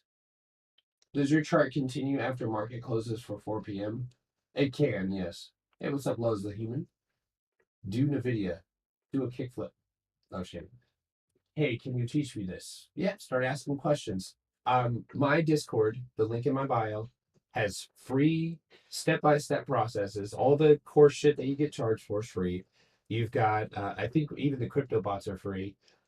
You've got books, PDFs for thousands of dollars worth of books, videos, definitions, everything you need. You can hit the link in my bio, hop in our Discord. If you're brand new to trading, do not pay for anything at all. I just try and repeat that as much as possible because if you're brand new, you can learn all of the things that you need to do without paying anybody a dime. The main goal for selling educational content is to make you believe that it's going to expedite the process. Most people just need guidance, and that's what I made in there. So if you cancel your membership now, will I get kicked out? No, you'll get kicked out at the end of. So if you want to sign up, I don't mind if you guys do that. Totally okay if people want to do that. If you want to sign up for our 5-day trial, put in your card and then go cancel it immediately, it will still give you the 5 days. So totally okay with that. But please, guys, sit, ask questions when you hear something you don't understand. YouTube is always the best option. I'm going to miss hundreds of questions every night. So due to probability, YouTube is going to be the best way for me to help. So, um, the whole ribbon indicator is wonderful. I use it in tandem with the EMAs. But as far as a swing trading indicator, it's been my favorite. So, Randy Butternut, yeah, no, you're totally fine, man. Groups are not for everybody. So, a lot of people need to trade on their own before they end up in a group or when they start to hear all the noise. Um, no, totally fine, man. All right. So the next one that we've got, my Twitter, the link is in my bio for that.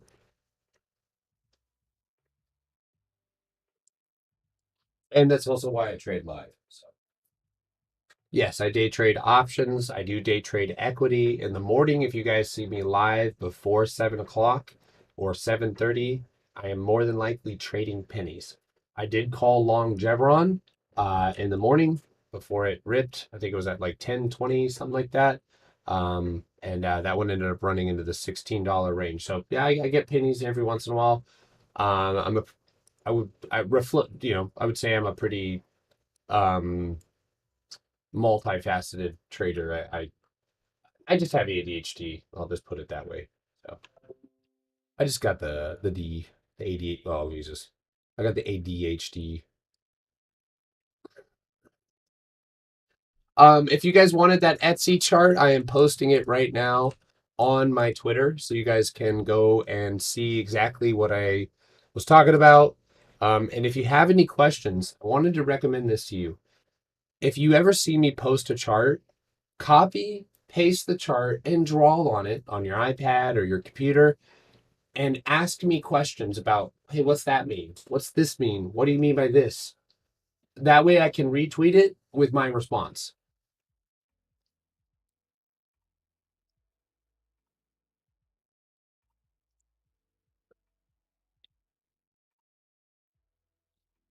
Wow, that's insane. That's insane. I'm mostly bullish right now, but we will update you guys in the morning. I go live every morning, 8:30 Eastern time, YouTube, TikTok, Discord, all that good stuff. So um and again, the link in my bio, free books, free step by step, free terminology. And again, you guys can literally ask me any questions. I'm right here. So bank stocks. I already did those. Hit the link in my bio. Go to the YouTube. I already covered Wells Fargo and Bank of America. I think that they run up in earnings.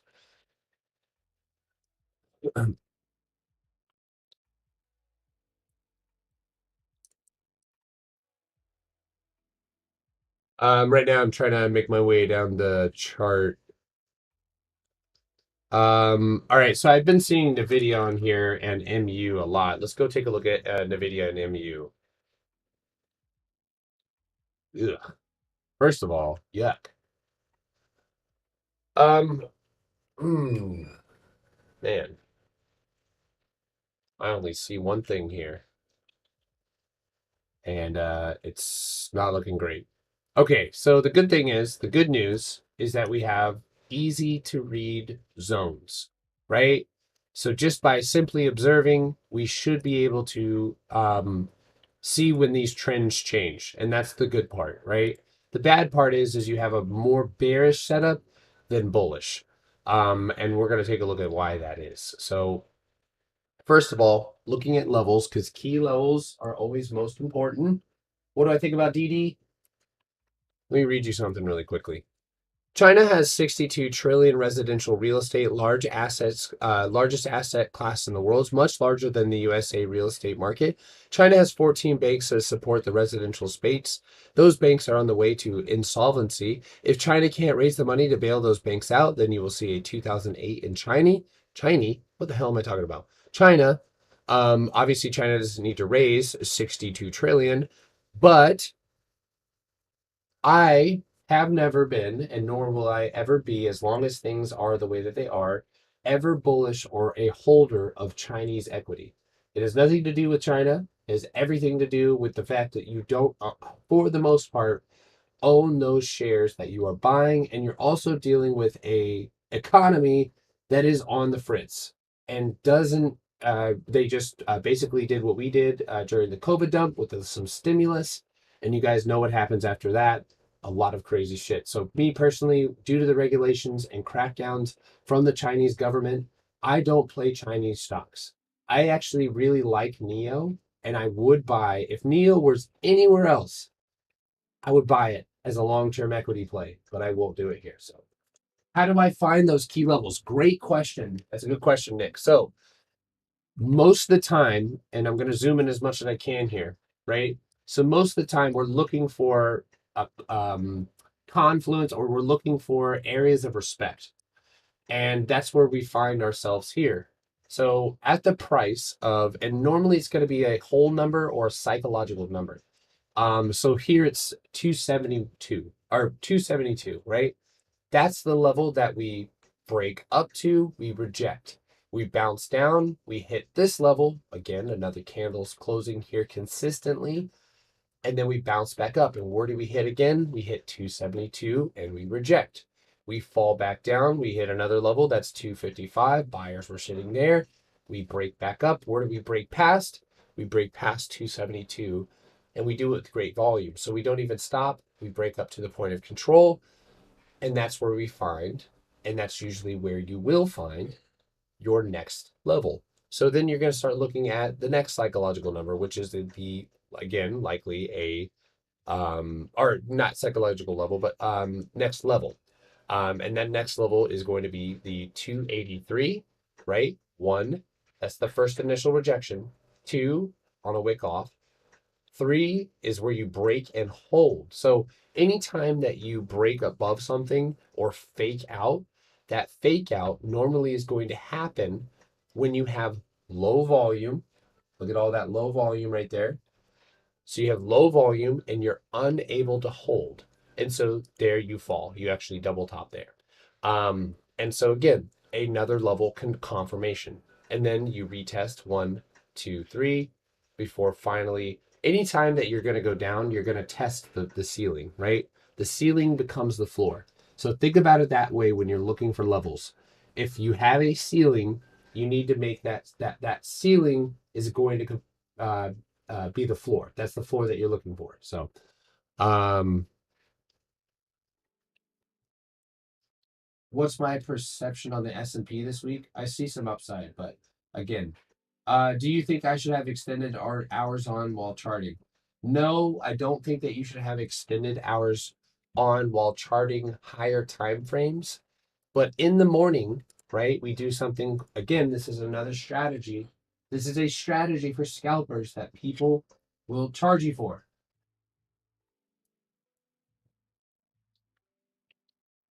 What are you talking about?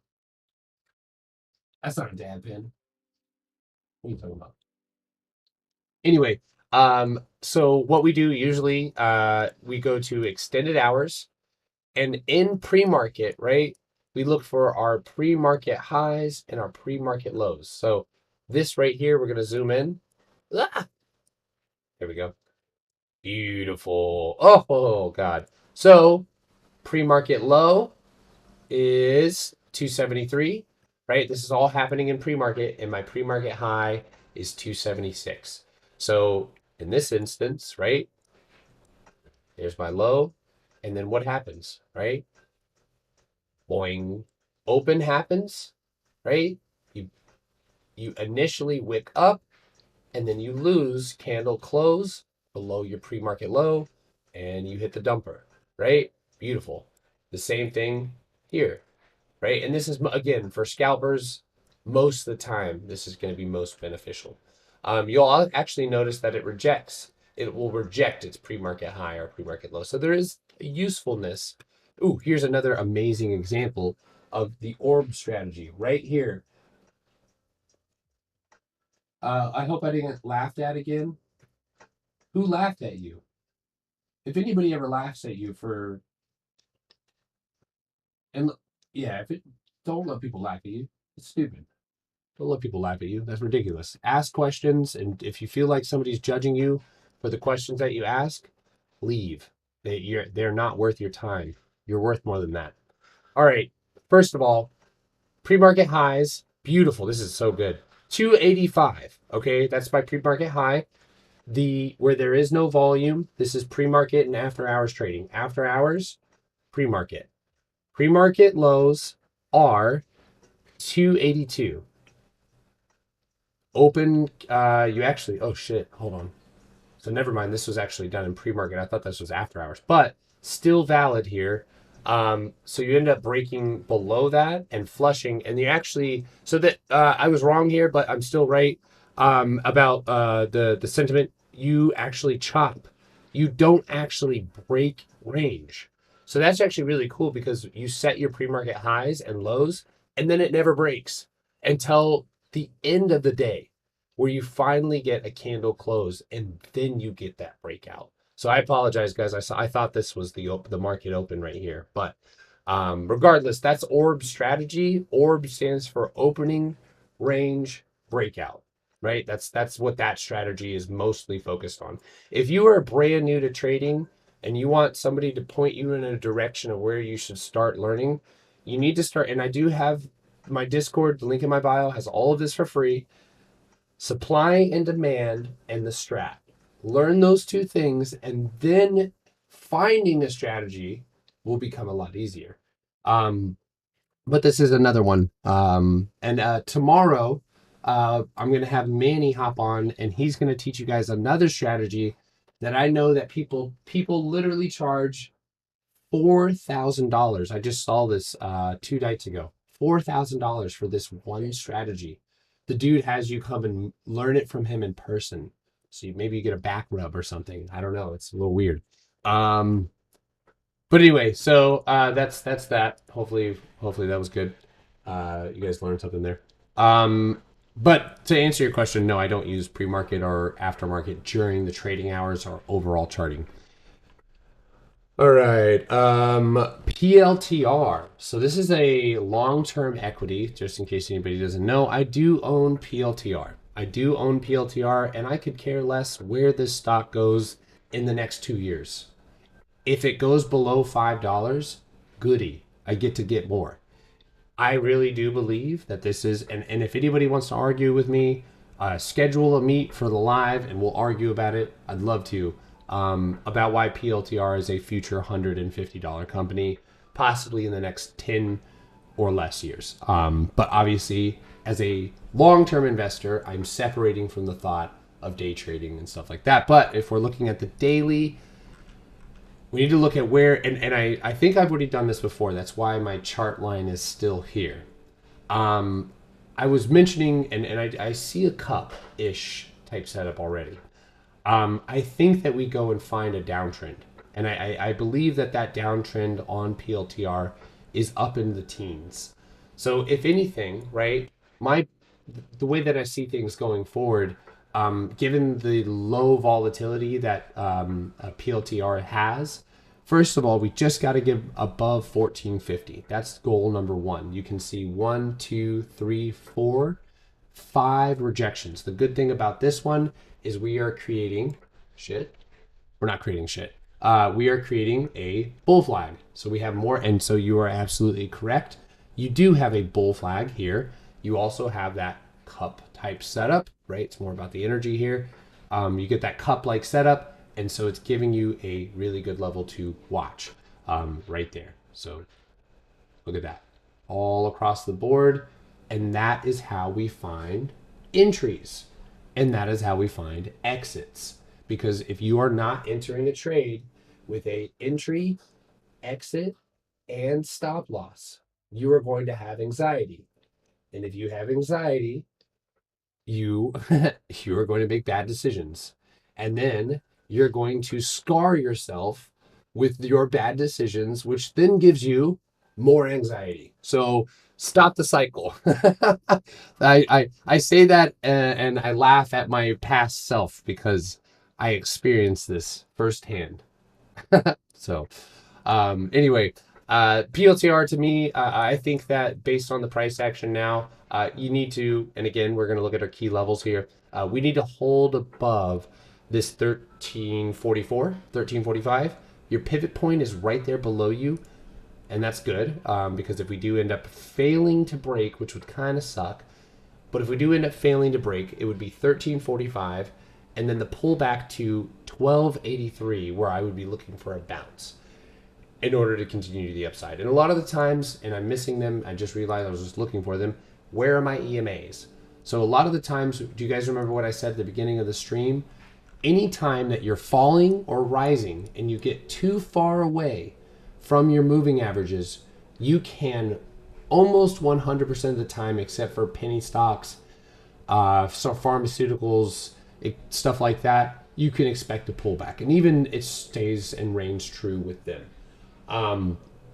But right here, these moving averages are curling up and we are climbing back above them, which in my opinion allows me, and look, again, you have the 9-day moving average crossing the 50 and then the 20 going for the crossover of the 50. By the way, EMA crossovers are one of the bread and butter swing setups that I look for, right? If I want to know whether a stock is going to be heading in that direction that I'm looking for, I want to see my moving averages curling up as well. And there is situations where that will not happen. So, if you guys are here on TikTok and you guys are digging the stream, lend me your finger, pause, just your thumb, or actually however you want to press the button. But if you guys wouldn't mind leaving a like, I really appreciate it. I also just appreciate you guys hanging out and supporting the stream. It's cool. There's 348 people here. If there was 348 people in my room right now, I would have a first of all, you weren't invited, but I would have a panic attack. So thank you. I appreciate that. Yeah, not a problem. Fast MA over slow MA. So that's a great question. I like them both. Fast and slow is good. I like them both. And the reason why is because, and I use a 200-day EMA, and that 200-day EMA. So first of all, there's 378 people here. So what the fuck is an EMA? No, he's shaking your screen for the likes. Yeah, give me those fucking likes. I'm sorry. So anyway, a moving average, right, is exactly what it means. It's the average price movement, right, or the average movement of that price over X amount of time. So a 9-day moving average is the average of that stock's closing price over 9 days. So the price that that stock closes at, is how they average that or factor that data in. So if I have a 9-day moving average and I'm instead using a 50-day EMA, an EMA is basically adding weight to the most recent price action. So let's say that Amazon is getting a split, which they are. That could possibly add volatility, and that would, in my opinion, want to be factored in. And so I use my 200-day EMA because it basically allows for both. It allows for that data, that fast and slow moving data.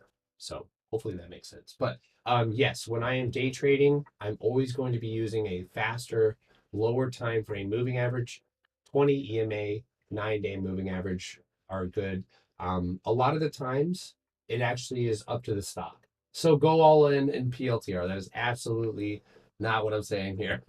Please don't do that. It is a good long-term equity for me. Thank you guys for tuning in. I appreciate it. Thank you guys for all the likes. We just went from 6K likes to 10K in about 3 seconds. I appreciate that. It's awesome. Do you trade the setup where you enter when it breaks pre-market high or low? If so, what's the best way to trade that setup? I will break off and answer that after that because we're getting some absolutely wonderful questions tonight, and I wish that I could keep going here. We've been on since about 8:15, so I've been streaming for a hot minute. So I will do a couple more tickers, and I will also answer a few more questions. But I will be live tomorrow morning, bright and early. I'm live every single morning. I'm live almost every night, 8:30 Eastern time. But I do trade pennies, so if I wake up tomorrow and I'm up and at 'em around 7 o'clock, I will tweet out on my Twitter, links in my bio for that, or in the Discord. So if you guys are in there just for the educational, make sure that you have the announcements. setup, and then that way you guys can check out our educational content and see when I'm going live on YouTube and other stuff. So, um, yeah, so avoid 1 minute, just use 5 minute, 15, and 45 for day trading. Yeah, I use the 15-minute candle closes and hourly candle closes as huge indicators on future price action. And that will allow you to watch the lower time frame with confidence, knowing that you know exactly what the setup is going into that day. So my normal Cybertruck. There we go.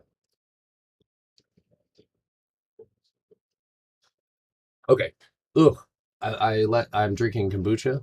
I don't know why, but it's sitting flat and it just tastes more and more like bread. It's gross. Um. All right. So PLTR, I like this one to go and reach up to around $15 based on the price action that we have now. And that will change underneath that 1283. But so far, price action, the EMA is all pointing up. So.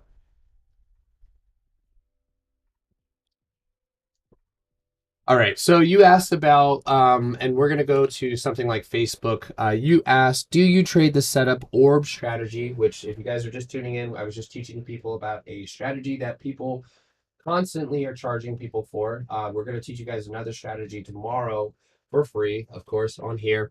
But this is called orb, and it's a basic strategy. It's one of the first ones that people like to sell people because it is a useful strategy, but it is not always it's only successful when there is good volatility. When there is none, it's rough. It can be really, really rough. So let's go open up extended hours trading. Right now I do not have that on, and let's go see if we can find a good example.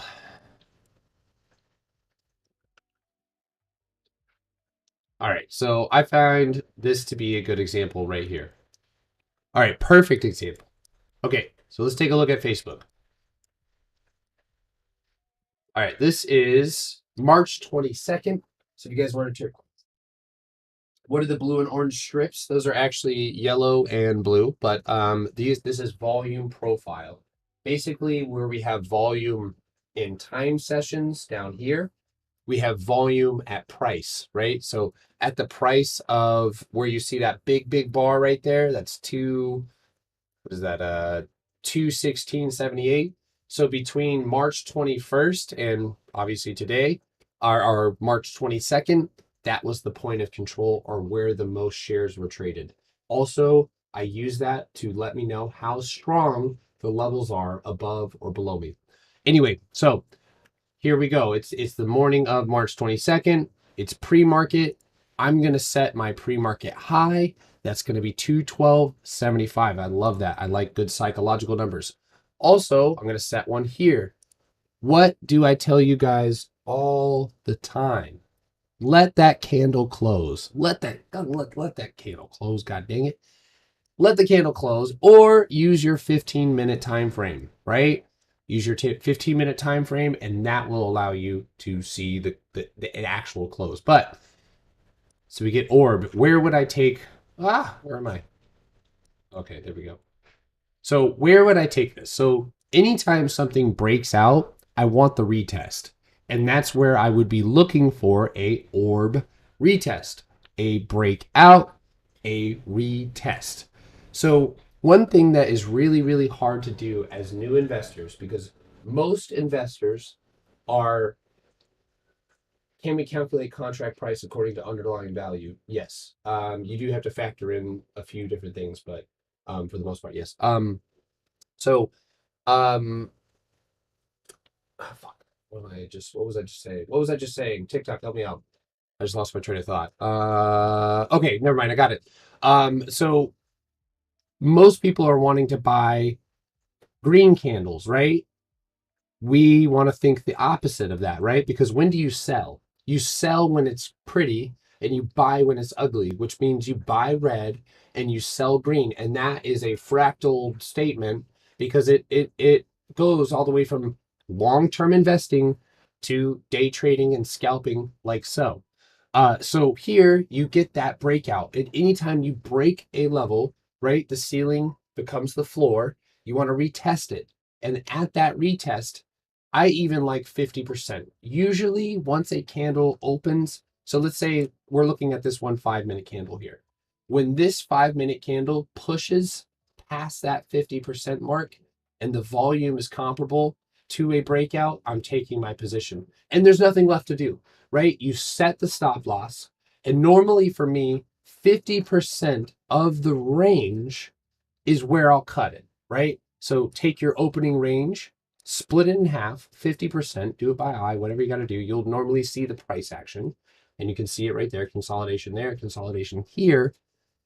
And then you can use that. So you see right there, you break out, retest, break. So that's kind of how I would do that. And I would size in. So a lot of people, rather than just entering into a sizable amount, right, and then setting a stop loss and agreeing to lose money immediately, you can, right? You see this, okay, I like this candle, I like this volume. It would be hard to turn this around. As soon as it pulls back, you can start scaling in. And especially if you have hotkeys, right? So this right here is unplugged right now. Hotkeys. I can buy 10, sell 10, buy, ask, sell, bid, whatever I need to do, I can put it in here. And if you are a scalper, if you are a day trader, if you are brand new and you are trying to scout on a brokerage without hotkeys, you are at a huge disadvantage to the majority of traders who are a click away of getting out of the same position that you have to type in the ticker, go to your positions, and then close yourself out. Not saying that is essential, but you have to be less greedy and you have to be earlier sometimes, or a little bit less. Yeah, you have to be less greedy because you need to be out quicker. You need to be selling when it's green to avoid those type of things. So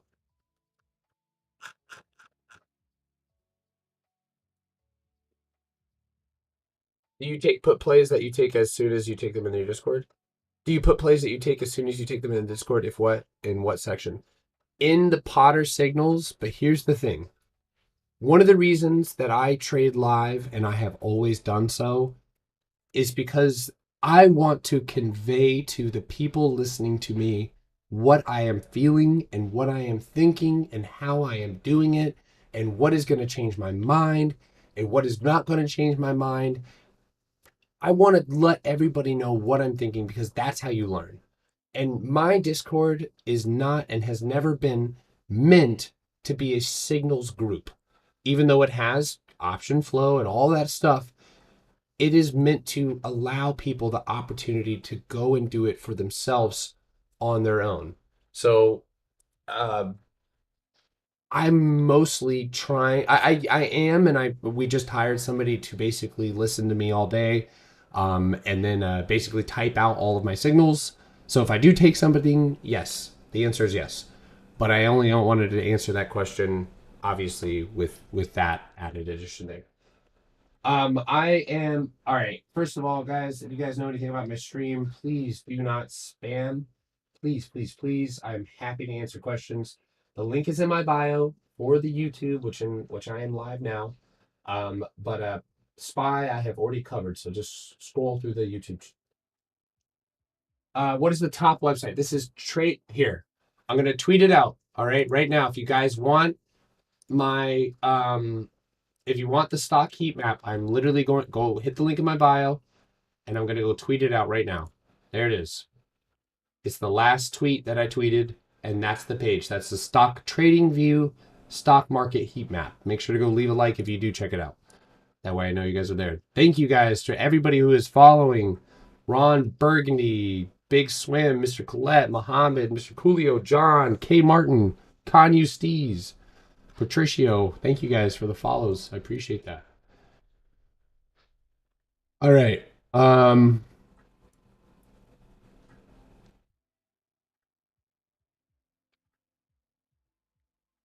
Let's see. You got the DD.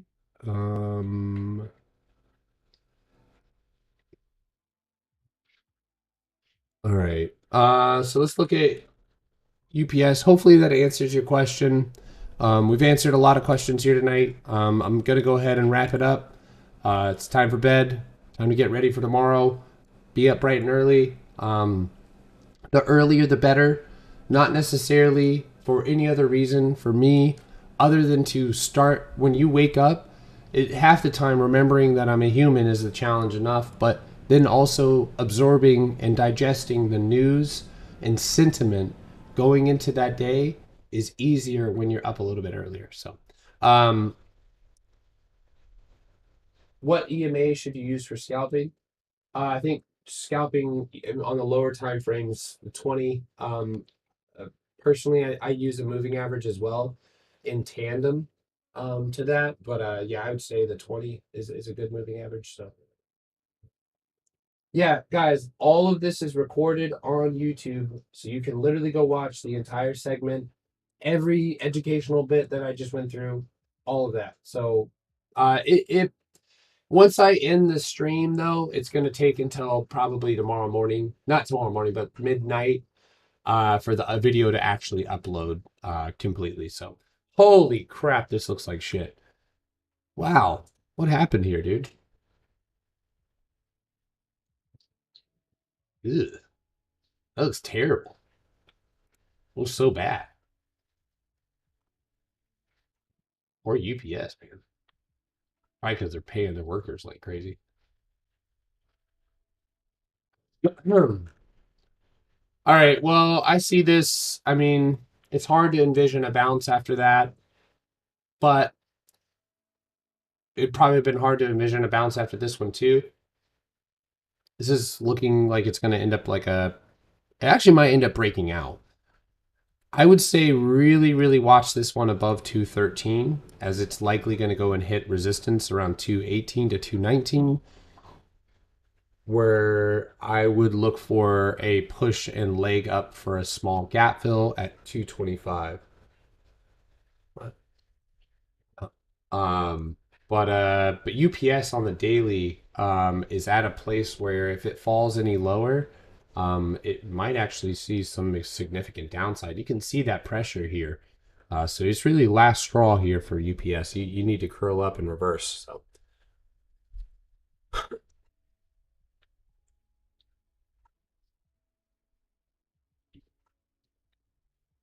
Hey, Ethan. So we'll end the night with this question here. Guys, I have done Tesla. I've done a lot of these stocks. What's the next level for it dropping? For UPS to drop, it needs to lose 200. Period. Below 200, people are going to start looking at 195, and 190 is a buy level. So yeah, I'll look at SC as well. Yeah, if I missed your ticker tonight, guys, I apologize. But of course, if you're in the Discord, tomorrow morning, just throw a rock at me, and we'll get your ticker charted. So, all right. So you're building here, SC Limited. Don't get excited. All right, it's just a stick. It's a laser pointer, you know. So anyway, we've got a SC with a kind of a little doji here. So how do we play those, right? If you guys don't follow, those of you guys here, other creators to follow, Option Trading Daily, his name's Connor. I duetted him a ton of time. Go Google him.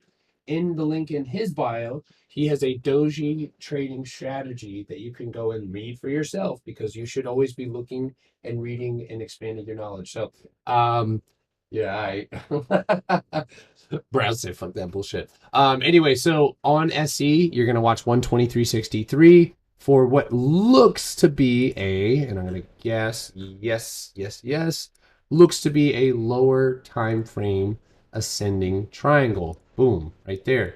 Look at that. Does it get cleaner? I don't think so. So here you go. Below 115.21, look for the drop 110. Set an alert, right? Then above your point of control, look at the beautiful point of control coming in clutch. 124.65. Watch for a run up, just like we were talking about. A lot of ascending triangles And then you've got a gap, and I would target the gap. So I would be in a long position, 144, above that 125, and then I would be day trading it above it. And then I would day trade the shit out of that gap, or 50% of that gap, all the way to 140, and I'd be out. All right. I think I did MU. Did I not?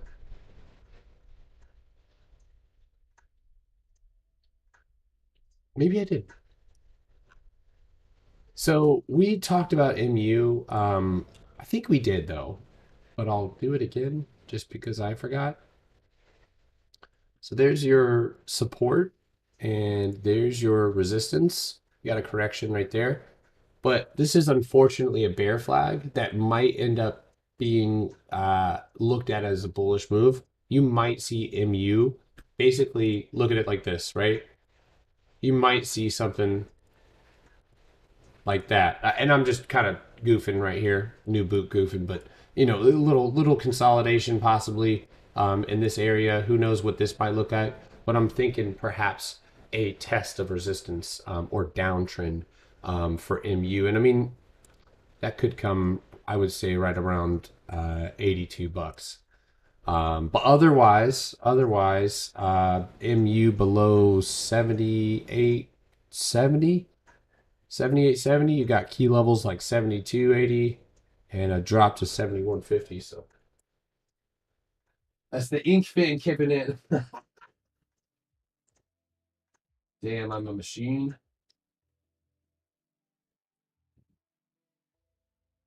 Do you have trading in the zone? In my Discord, go read Trading in the Zone. You're gonna love it. It's gonna help a lot. It's up here because listen, this is my final message with my face in it. There, let's ugh, Jesus Christ. That thing's too bright. Anyway, um it is this technicals, right? This can be learned. Pattern recognition is built into our DNA. It is totally accomplishable. Like this is a feat that you should be excited about learning, not discouraged because it looks hard.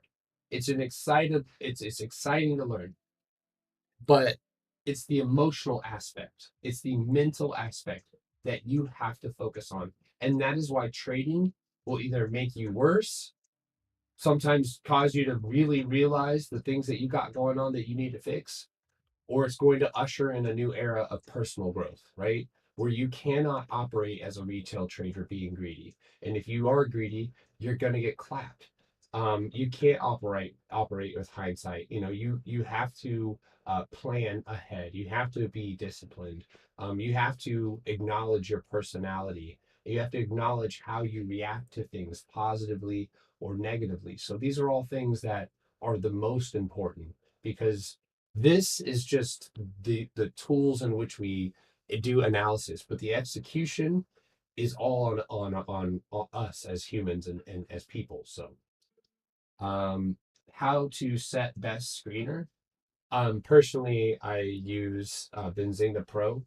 There's a link in my bio. If you are here and it's free, and it just takes your phone number.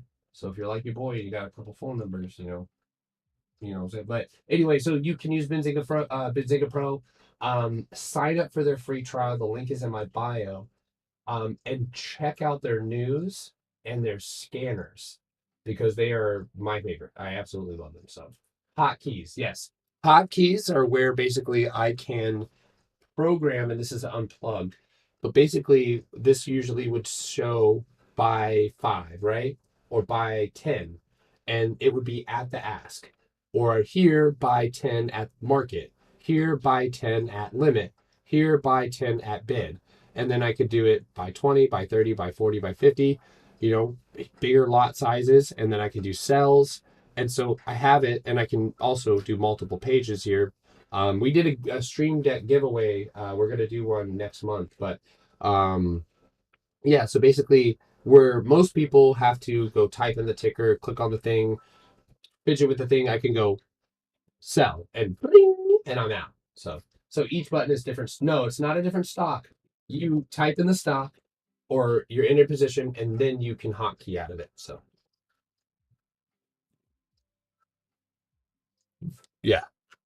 This is volume profile, and it is essentially telling me. So I use this metaphor, right? Because we talk about key levels all the time and about boxing it out, right? About supply and demand and boxing it out, which means there's small, tiny little boxes of consolidation that we can find, right? That will help us. There's one right there. There's one right there. So we see that area of consolidation, right? Now I want to see how strong is that area.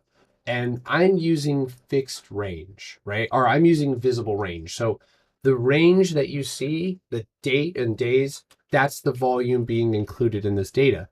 So I want to know the volume here, and I can see on this volume profile that the volume is relatively weak, meaning that it's not going to be that tough to break through, given the data that I have. Now, I would never use 2 days of data. Obviously, I would be charting a little bit higher, and looking at the higher time frame. Which, if you turn it around and you look at a higher time frame of data, that's actually the biggest support you have. So that's why it's really important to do multiple time frame analysis. But yes, yellow is sellers, blue is buyers. So the way that I was going to say this, so think of it like this, right? Think of it like Red Rover. Those of you guys who are not from America, or maybe, I don't know, people outside of America are playing Red Rover. But if you don't know what it is, I use this as an example just metaphorically so you can get an idea in your head. So Red Rover, it's a simple game. You've got kids in a field, and they're lined up against each other, and their arms are locked, and you send a kid to run full speed to try and break through their arms. And if they break through, they win, right? If not, you send them back and they go back. That is essentially the metaphorical way that I look at this, right? So above us, we have a level of 176.41. Now, the size and strength of the kid running is determined by the volume. The volume is the amount of shares traded in that given time frame, and also represents the distance that is able to be traveled, right? Higher volume, further distance, more volatility, better gains. Lower volume, less distance, less gains, less volatility, more pain. So we want that kid to be big and strong. We want him to break. So above 175 with great volume, we could approach Apple and look for the play and run up to 176.36, where we could then use our volume profile to look and see how the volume is. And now that we see the volume, we can visibly note that it is a lot lower. There's not a lot of volume there. So if we have a lot of volume, we're going to break past it, right? Red Rover, we bust that kid's ass, and we're going to break through that line and make money. So that's essentially what we're looking for here and what I use them for. So hopefully that makes sense. I don't know. I could just be losing my mind. I am, but that's, it's the market. Okay, so long as the ticker on your screen, you can use it on every stock. Yeah, every single stock ticker. Yeah. All right. I will be live 8:30 Eastern time tomorrow. If I missed your ticker, if I missed your question, I apologize. Save it, write it down, and we will look at it tomorrow morning. If you guys see, follow my Twitter, or make sure to turn on your notifications on YouTube, or the Discord. If you're in the Discord, I will let everybody know when I'm going live, if I go live early. I'm always earlier inside of the Discord talking to members. But then if I go live on TikTok and YouTube, or TikTok early, I'll inform you guys either way. So, um,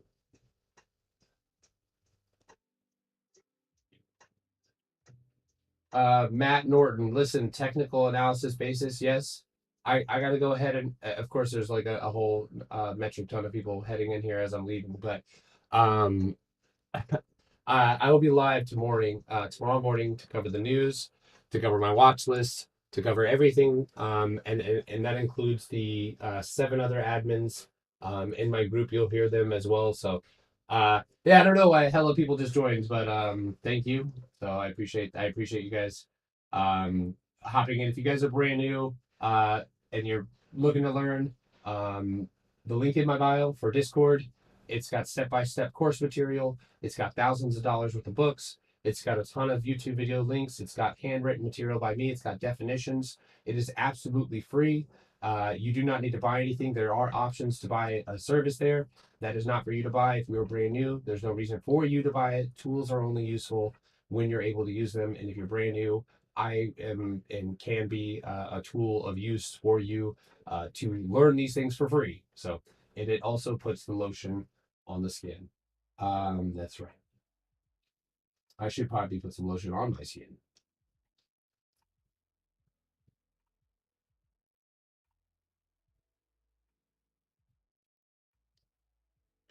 Alien Torjon. Yes. All right, guys. Well, I look forward to seeing you all at 8:30 Eastern time tomorrow morning. Thank you guys for tuning in. Thank you guys for hanging out. Thank you guys for all the likes. Thank you guys for subscribing to the YouTube channel. We did hit 10,000 subscribers last week.